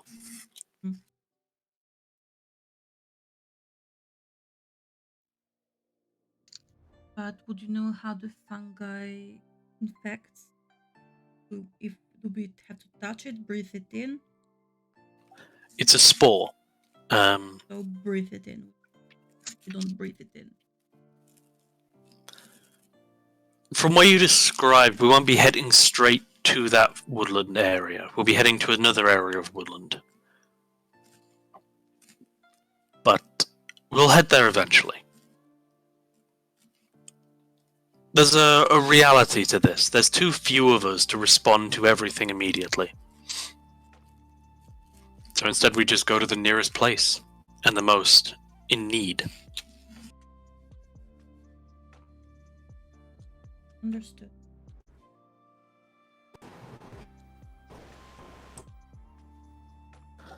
But on that note, we'll be setting off in the morning. I hear these two merchants hired your services.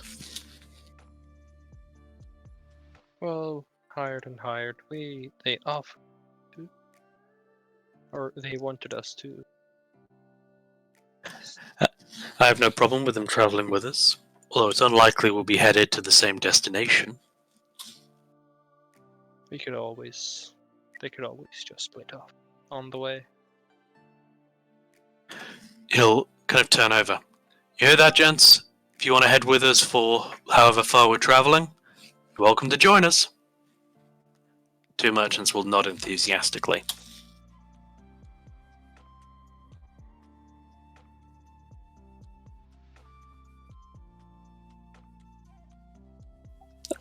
That is, if you're amenable to this, of course.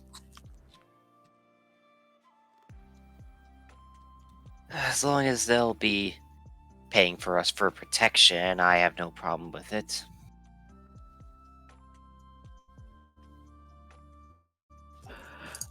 I'm sure that can be arranged.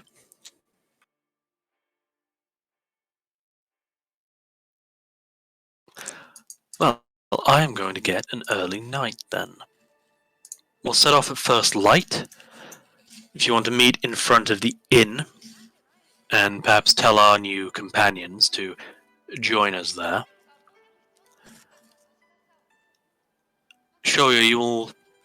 Hey, brother, I'll be heading off soon. Gotta get back to my people. Be in touch though when I hear more. Man will get up. It's quite short, about 5'3", 5'4". But he'll nod, not really bow, and then shuffle off and make his way quickly from the inn.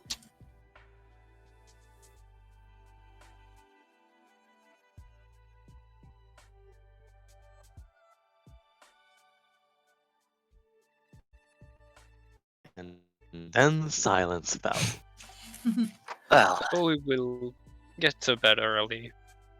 It's a long day ahead. Don't expect comfort here. It's a provincial inn, but they will at least have some form of bedding for you upstairs. More comfortable than living or sleeping on a couple of leaves. Perhaps. I'm quite fond of the Bit of- ground, though.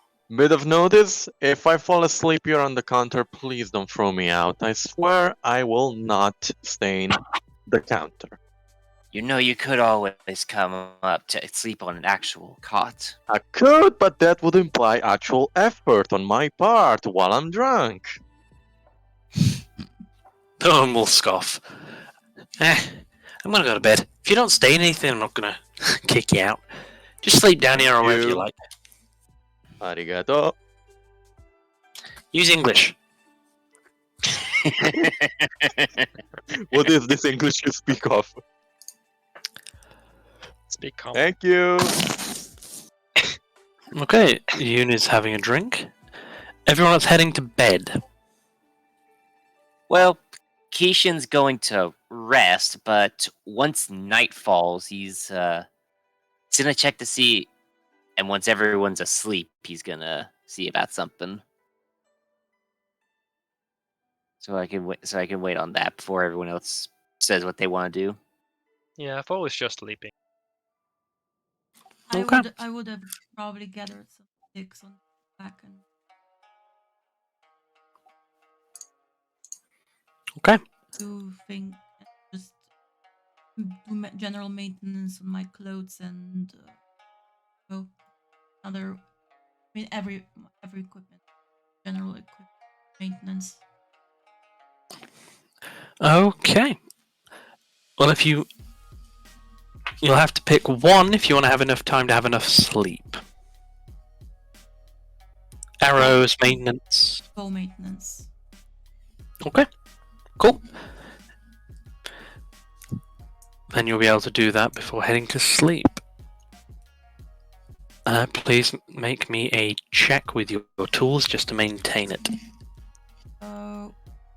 Which check? Attribute, I mean. Wisdom, please.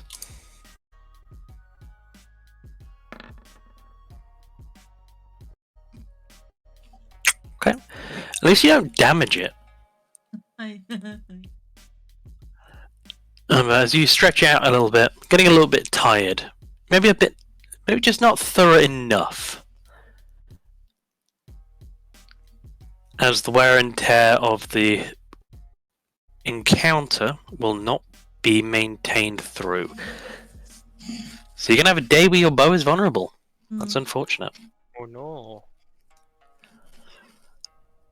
In case it wasn't obvious, Kyoko is gonna drink himself to sleep. I gathered that, so I wasn't going to ask about Kyoko. Cool. I wouldn't assume that the claw's going to need maintenance. No, that's a good thing about unarmed weapons, isn't it? Yeah. Cheap.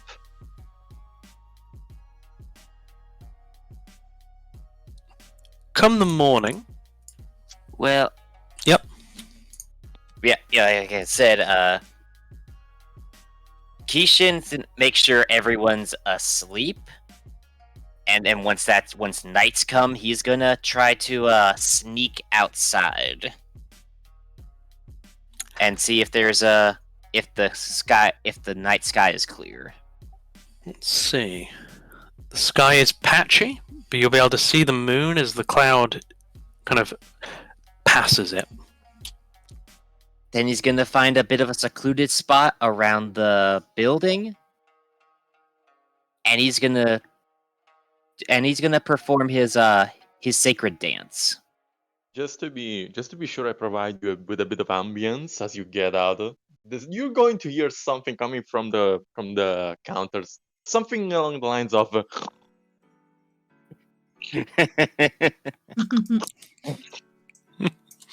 Go ahead. Alright. You'll be able to find a space in the middle of town, unobserved, and perform your dance. How long Yep. do you spend? He's gonna spend a few minutes performing it, and for extra ambience as something he's learned to do, he's gonna be also casting prestidigitation on his hands to create small little lights in his palms, creating little light trails with each movement of his hands. Just to add it to his performance.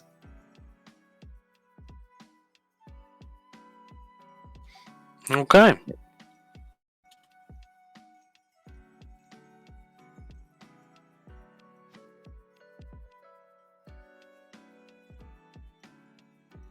Yep, but if he performs that uninterrupted for those few minutes, he'll then offer up a small prayer and then head back inside to go to sleep.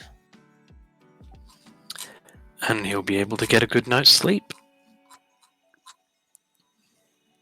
Unanswered for his prayers, but that's probably not unusual.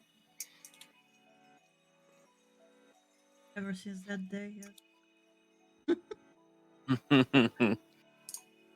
Come the morning, with a pale and cold sun, late autumn sun poking above the horizon. Wherever you're sleeping, if you're in a room, it'll be a rap on the door. If you're head down in the counter, it'll be a grab on the back and a shake, firm shake. Silver will walk around and wake each of you in turn. The merchants will get a kick on the door once. Yeah, Foley wakes up, having slept plenty last night.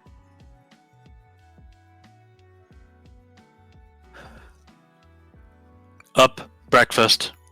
We leave in 1 hour. Thumbs up, and after breakfast, which she would just go and try to do some foraging close by. If you want to eat breakfast, 1 hour does not leave you time to forage. All right, just breakfast then. As pretty much all kind of foraging or crafting activities will take at least 1 hour.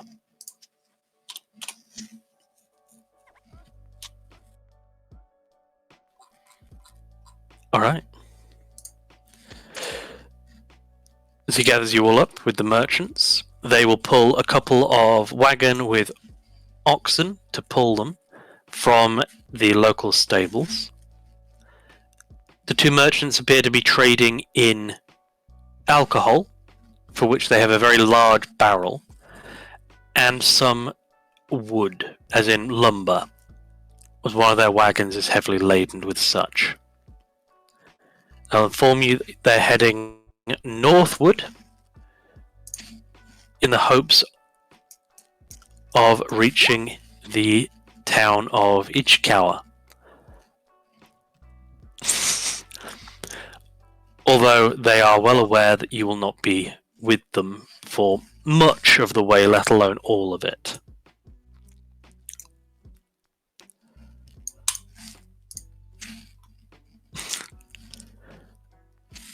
As you get onto the road, heading westward initially, you'll need to turn off onto the high road to head north to follow Hisashito's directions. Yes, 25.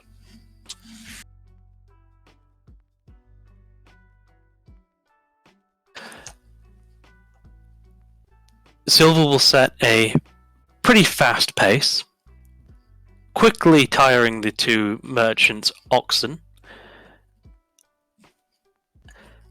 And as he does, you might be struck by what he's carrying. As unlike you all, he doesn't have a pack, he doesn't have any kind of cloth or leather pack. Instead, he has a large wooden box with a pair of shoulder straps. Almost like a medicine box, but a bit bigger.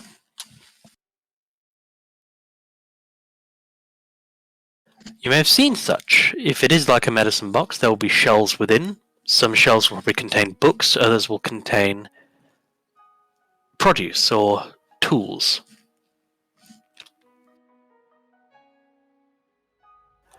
He'll chuckle. No, I have the tools of my job in here. And what is your job? I'm a bug man. Yes, I gathered that much. I was trying to go for something more specific. Kind of an exterminator. It's not possible to exterminate kami of any kind. You just return them to the land. I'm kind of like a priest, in a sense, but not in a sense. The long and short of what I do is I go to places that are having problems and fix those problems. If that means chasing off an infestation, I chase off an infestation. If that means telling the people that they have to just learn to live with it, then I tell them that. Probably a bit too much of a personal question, but do you answer to someone? We all answer to someone. In a sense, I'm associated with an organization, a bureau. Although, practically speaking, no. Oh, I- that makes sense. Sorry, thinking to myself out loud. There is, we occasionally gather with others like me. Uh-huh. But for the most part, we're just left alone. What we do is too trivial for the great samurai lords to really be bothered with, and certainly too trivial for the Bureau to be bothered with. Tell me, does the Bureau have any opinion on what has happened to the land in the last few years? Yes, they're shitting themselves.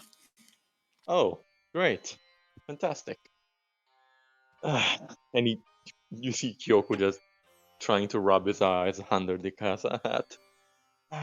Great, fantastic. You see, there's something about stages of destabilization. We're currently in the first stage, and they're worried we're going to enter the second or third or perhaps even final stages.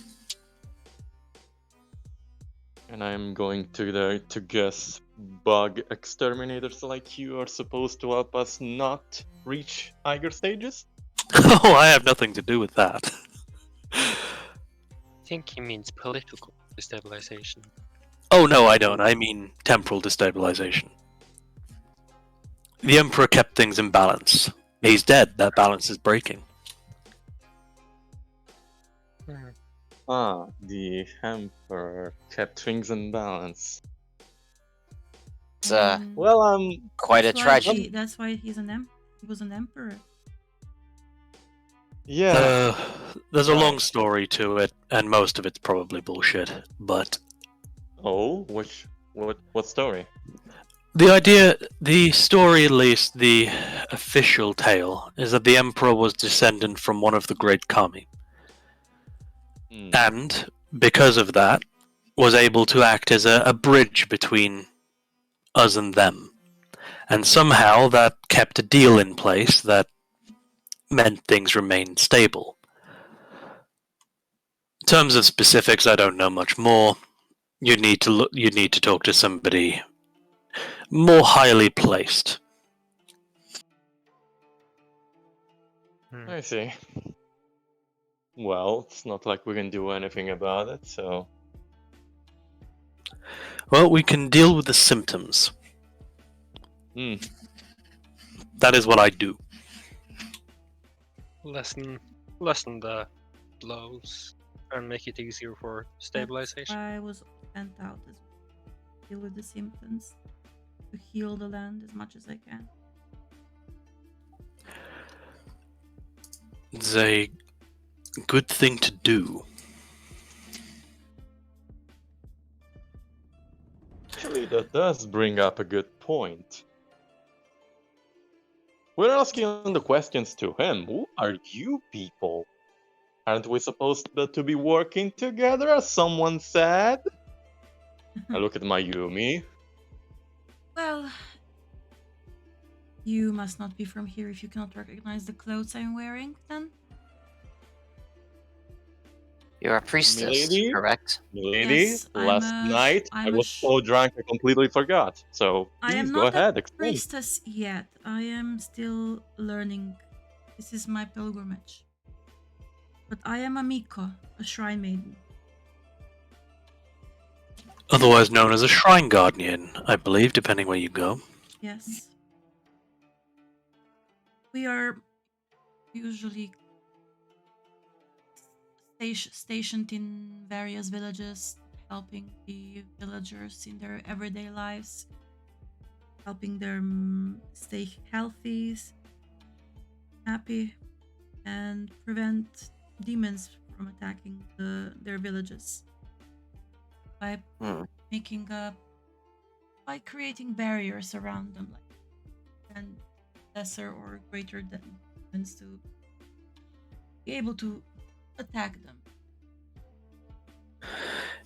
You know, 5 years ago, if you had asked a priest if they'd actually employed their guardians to create a barrier in the last decade, they'd probably laughed at you. Some of them will probably spit in your face. I've not met many rude priests. Some. I have met some. They're fun. They're a funny bunch. Not all of them are like that, but the strangest ones. Hmm. You're talking. The man will hold his hand up. I think we have company. Mhm. I look Fully. around. Yeah, Foley also just looks around. What are both of your passive perceptions? 17. Mine is 13. Mine is 15. Oh no, wait, it's 16. Sorry, 16. 16. Okay, anyone with a 13 or higher.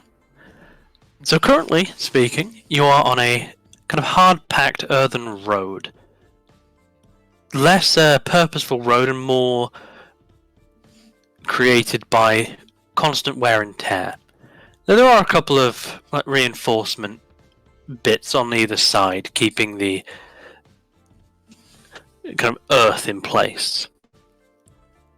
And there's a light spattering of trees around you at this point. But those of you with a passive of 13 or higher will notice that there are a few humanoids dispersed among these trees.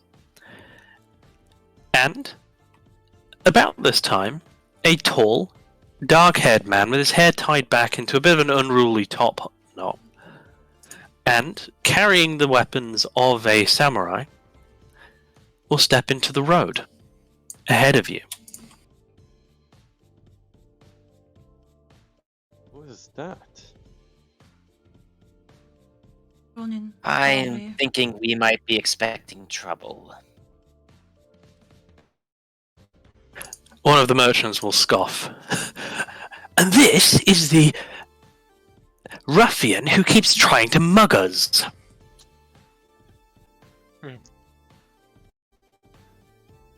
Does the ruffian have a name? Are you asking the ruffian? I am literally yelling it out. He'll stop in the middle of the road, eye you, and then kind of gesture for you to come forwards. I will. I'm gonna move forward with him. Very well. Foley So you will see- just try Yeah, go to ahead. get to hide in the tree walls. People are preoccupied. It appears that one of the others is marking you, but you can attempt to kind of break vision if you wish. Yeah, she'll just lean to the tree. Yes, I'll Okay.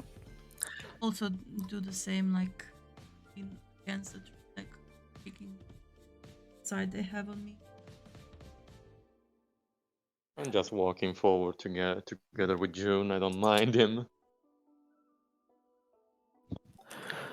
As you approach this man, he'll take a step forward, and left hand rested on the twin hilts of his weapons, will give a very slight bow.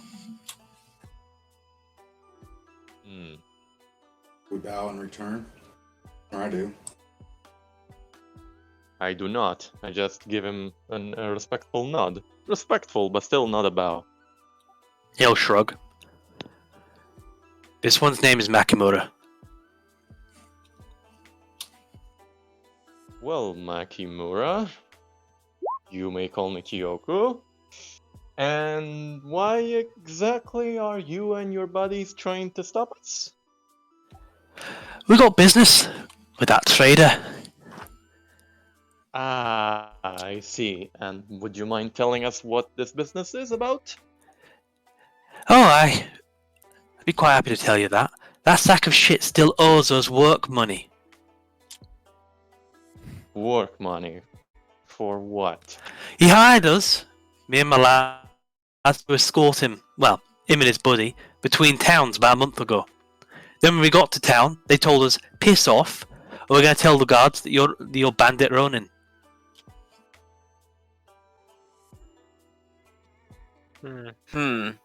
Keishan would look over at the merchants to see how they're reacting to that claim.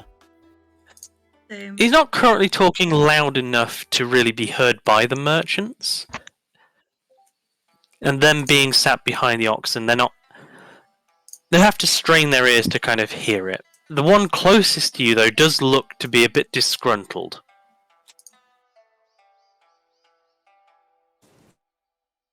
I have to defer to Silver on this one, but my opinion is we can't. No, I'm gonna pull. I don't know what we're gonna Okay do. then. Does he have any? You have any proof of this contract between you and the merchants? No, So it was a verbal agreement. it was. To me, Well, So was ours.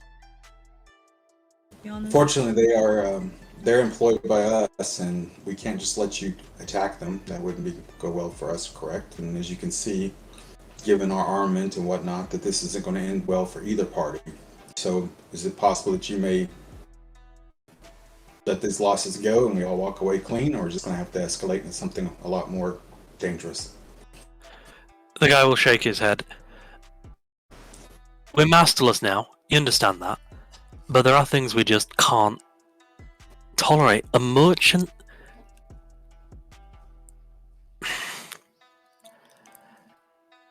If there's another warrior, it'd be shameful, but we could let it go. A merchant...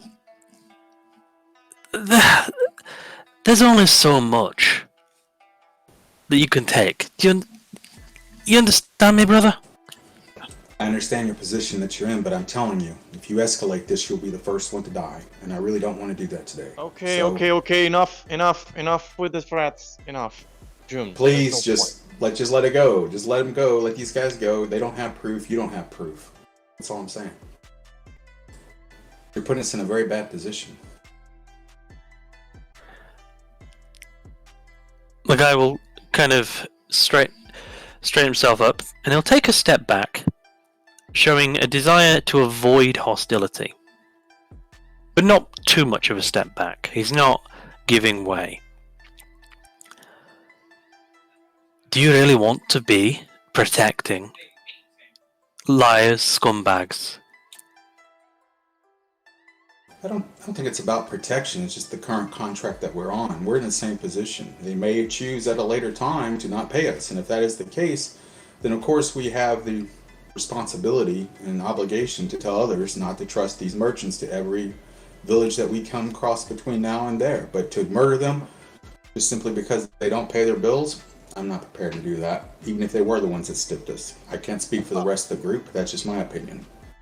Yeah, also, I might add, if they try to trick us too, I might join you too and kill them myself. So, just a bit of information.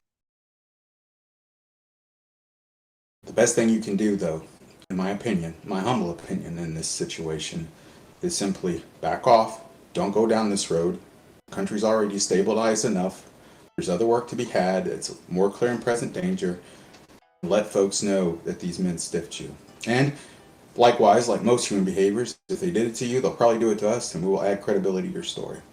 Does this make sense? Is this not amicable and honorable? He'll close his eyes.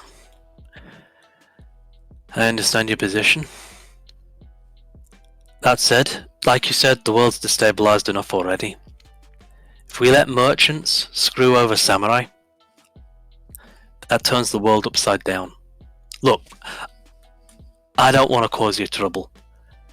If you say you're going to defend them, then we won't start anything.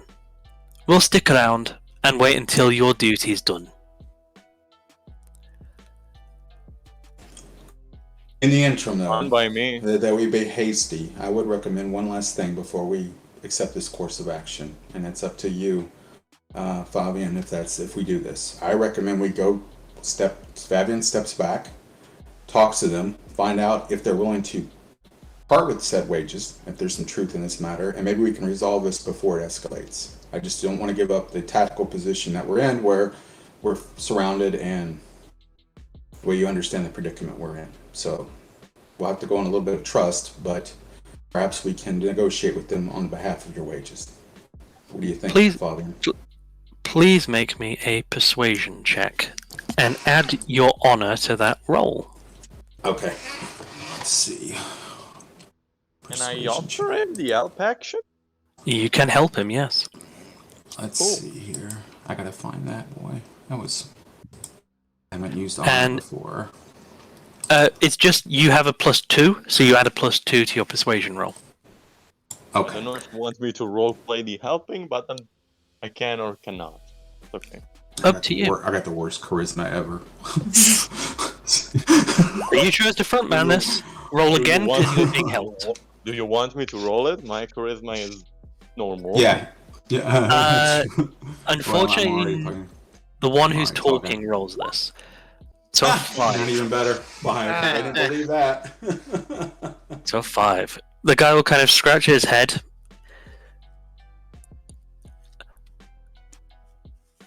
You're lucky you're an old timer. I gotta respect the ones who fought, and I'll give you a chance to clean up your own house. But I do recommend you clean up your own house. He'll take a few steps back and take a non-hostile spot about 15 foot away from where he was. As he does that, he'll raise a hand and his men will all take a step back. Again, not giving way, but being visibly non-aggressive. And Kyoko will sigh heavily at that. Right. Well, that's better than just a all-out war right now. We're gonna go the best way, but let's find out what these merchants did. These idiots. Let's talk about it in like 5 minutes and let's see. And I try to signal back to the carriages and the others to move ahead. Keep on moving. The guy is stood in the middle of the road and he does not look like he's going to let you past. He's not gonna let I us am pass. fully- We gotta talk to these merchants to get this money. We should find I out am- before, because we're gonna get ambushed. I'm just I am saying. fully aware of that, and out of the game, I understand, but I'm playing to my character, so Kyoku will signal to everyone to move ahead, to continue moving. The merchant does not move. He's got his eyes locked on this guy in the middle of the road. I'm gonna break rank and go back and talk to this cat merchant. And Where's that he at? confirms my suspicions. Good. Go ahead. I'm just saying, we can't have this. Go up to the merchant. What is your problem with this man? He says you owe him wages. Why have you not paid him? Owe him wages. He calls it a protection racket. We go through his turf. We have to pay him for the privilege. Could Foley Did you enter make a verbal contract with him? check? What? With a ruffian? I think not. Could Foley try to like check for if it's true? Make an insight check, like Certainly can. Can anybody do that? If you are proficient, you may certainly try. Yep.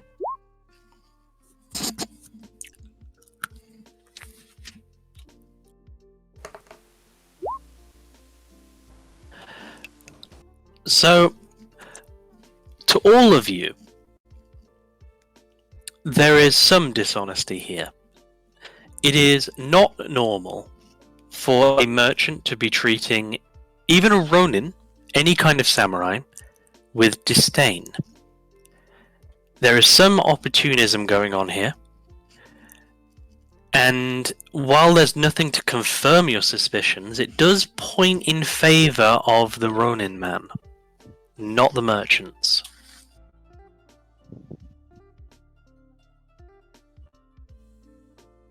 there is no good. There are no goods from lying. Foley would just say, still leaning to the tree, just like casually right now, just looking the merchant in the eyes.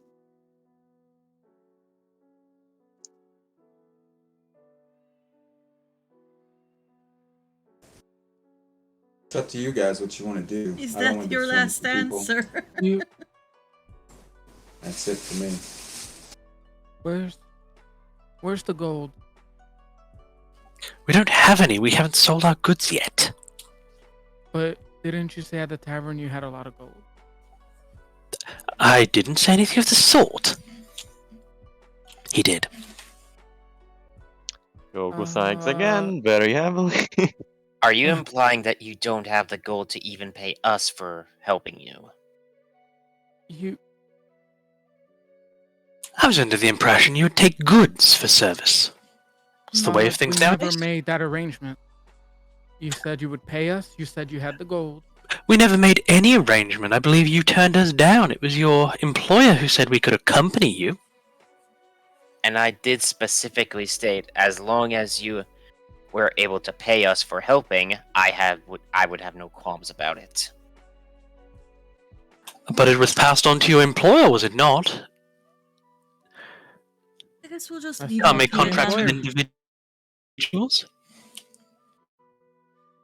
Just real quick, am I able to hear all of this considering my perception? Oh yeah, Cool. yeah. Because They're I not will, speaking quietly. cool. I will immediately yell back at them. Guys, you're arguing semantics with this Nisi merchant on the road. Can we please move on? Yes, let's move on without the merchant though, please. Yes, thank you. Let's go. I agree. We'll just leave the merchants. Keep moving. Wait, if you leave us, Hey. we'll die. Well, you're The- not paying Hey, us. Makimura, you can the have them. Bugman is in the back. Bugman is near the front wagon. Front wagon. Okay. I want to go over and just ask if he's getting like any type of, I guess, payment from the merchant. None at all. I was attempting to do a good deed. But as they say, not all parasites are ugly. Hmm. I'm gonna ask him like, what do you think about this? What is your position? I think we have no need to be involved. Any more than we want to be. I agree. I'm not going to fight for these men. Thank Alright. you. That They lied said, once, they'll lie again. if you decide you wish to see no bloodshed, then I will help you in preventing it. Or not. Oh yeah, before we just quickly go back to the cart and pick up the two kegs or barrels of rice. Rice for us. Yeah, she just picks them up, takes one over each shoulder, and just begins to leave. Okay.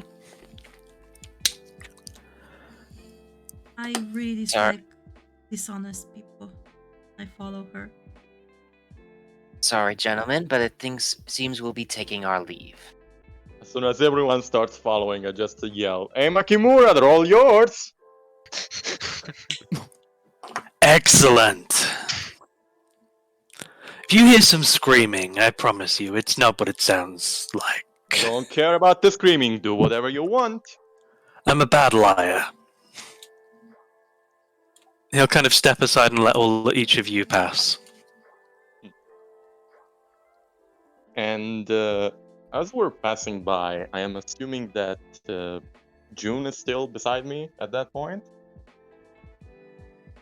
Absolutely. Well, I'm moving a little bit too fast on the screen, but yeah, I'm beside you. Cool. Because as we're passing by, we're probably the first in line. You hear Kyoku's voice change a bit, become more serious, less casual. It's the best way I can describe it. Even sort of noble-ish. Not actually noble, but someone who has had education much more than he lets on to be. And he says, kind of in a whisper, but not really, something along the lines of, I understand that you are an old-timer, But keep this to mind, as it is a teaching that has been imparted to me a long time ago by someone who was definitely wiser than me and you both, because it has reached a place where wisdom is merely a power for someone to be wielded. There is no such thing as Bushido on the road. And he just looks at you and goes, I just simply negotiated us out of a firefight that was not needed. Now, with that stated, if that puts you in a comfortable position, I apologize. That was not my intent, but we were not going to sit here and get trapped into a conniving plot. He puts an hand in front to of you and destroy. tell you to stop. Like, he puts a hand in front of you, like, stop. I don't need excuses. And I am not offended. Excuses. I'm not making. Okay, first off, let's just get something clear very quickly. We discussed these issues and we'll walk through them. But last time I checked, when we joined this group, there wasn't anything that says de facto couldn't speak your mind. So that's all I'm doing. But I'm not going to answer to you. So we need to You establish are this assuming- dominance. We need to establish right now with that. Don't try to establish dominance on me. Let's just get through this road and get out of this kill zone. That's all I'm I concerned was not with. right now. establishing any sort of dominance. I was As merely this- telling you. As this is going on, Silver, your employer, will kind of step up behind you, place a hand on each of your shoulders, and slowly start to push you two apart.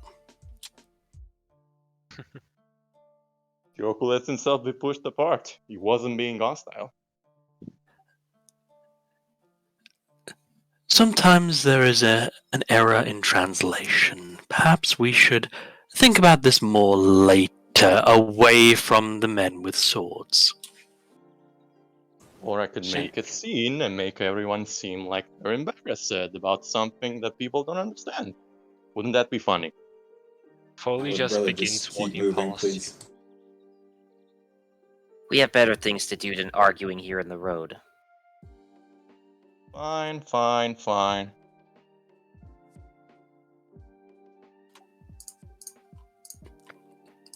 As you pass him, the man called himself Makimura will bow once again. Same angle, same depth. I'll return it just the same as a courtesy.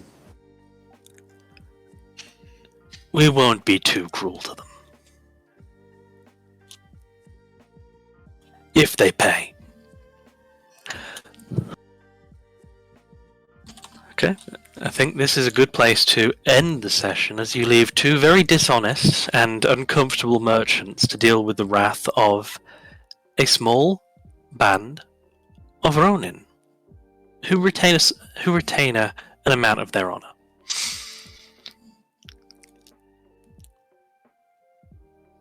And I have to check as a DM. Fabian and Yoon, you guys okay? Yeah? Why? Oh yeah, I'm a stubborn old man. Good. Get all in character. Good. He's a stubborn old man. I'm a young moron who has been living in the streets. It's fine. Of course, there's going to be a clash between these two. They're both trying to establish who's going to be the leader. Of course, this is a given, and they're going to fight and argue. But in the end, they'll be drinking together. That's the way I look at it. Cool. No, it's just your There's first. probably, there's Yeah, probably go gonna beat the shit out of each other to get to that point. Okay. I understand. Serious answer? No. There's no out of game any No. tension on my part. No. You- Great. No. 100%. Same here as well. I hope you don't take it too personal. I mean, he's gonna be No. I understand. stuck in I mud. understood what you were going for. I understand what Yeah. you were going for. Random young man just comes up to me. I've been living for a while. You're telling me what to do about Bushido? Fuck off. Exactly. Well, and you also have to understand too. And you, unfortunately, you missed the intro earlier. But he's a battle master, and if you look at his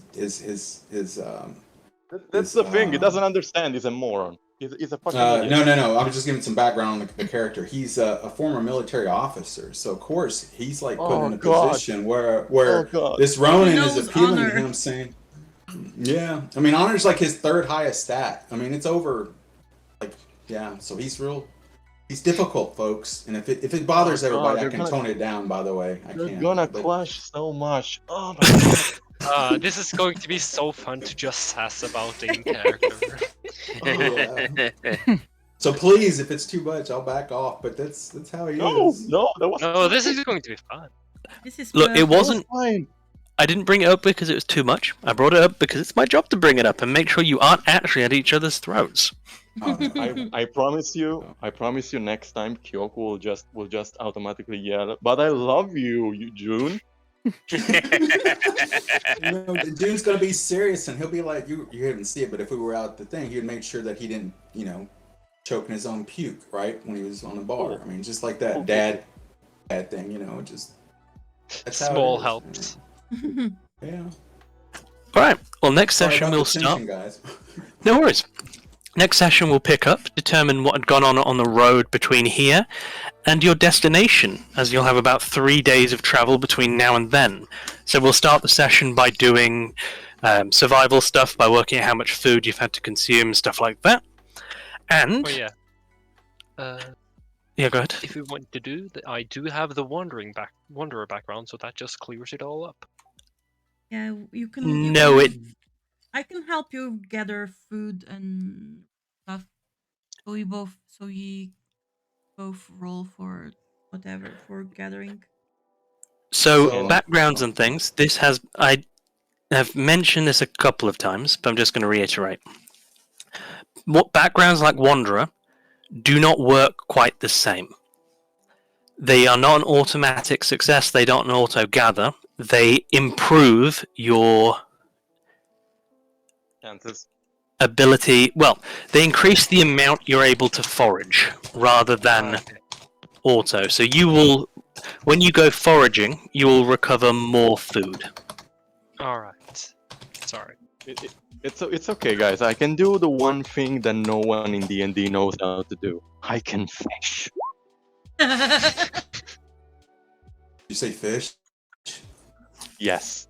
Yeah, that's true. I got cooking, so we can, if you can get it. I Oh can my cook it. God, we are going to become buddies. Yeah. It will happen. I can hunt. Session 85, but it will happen.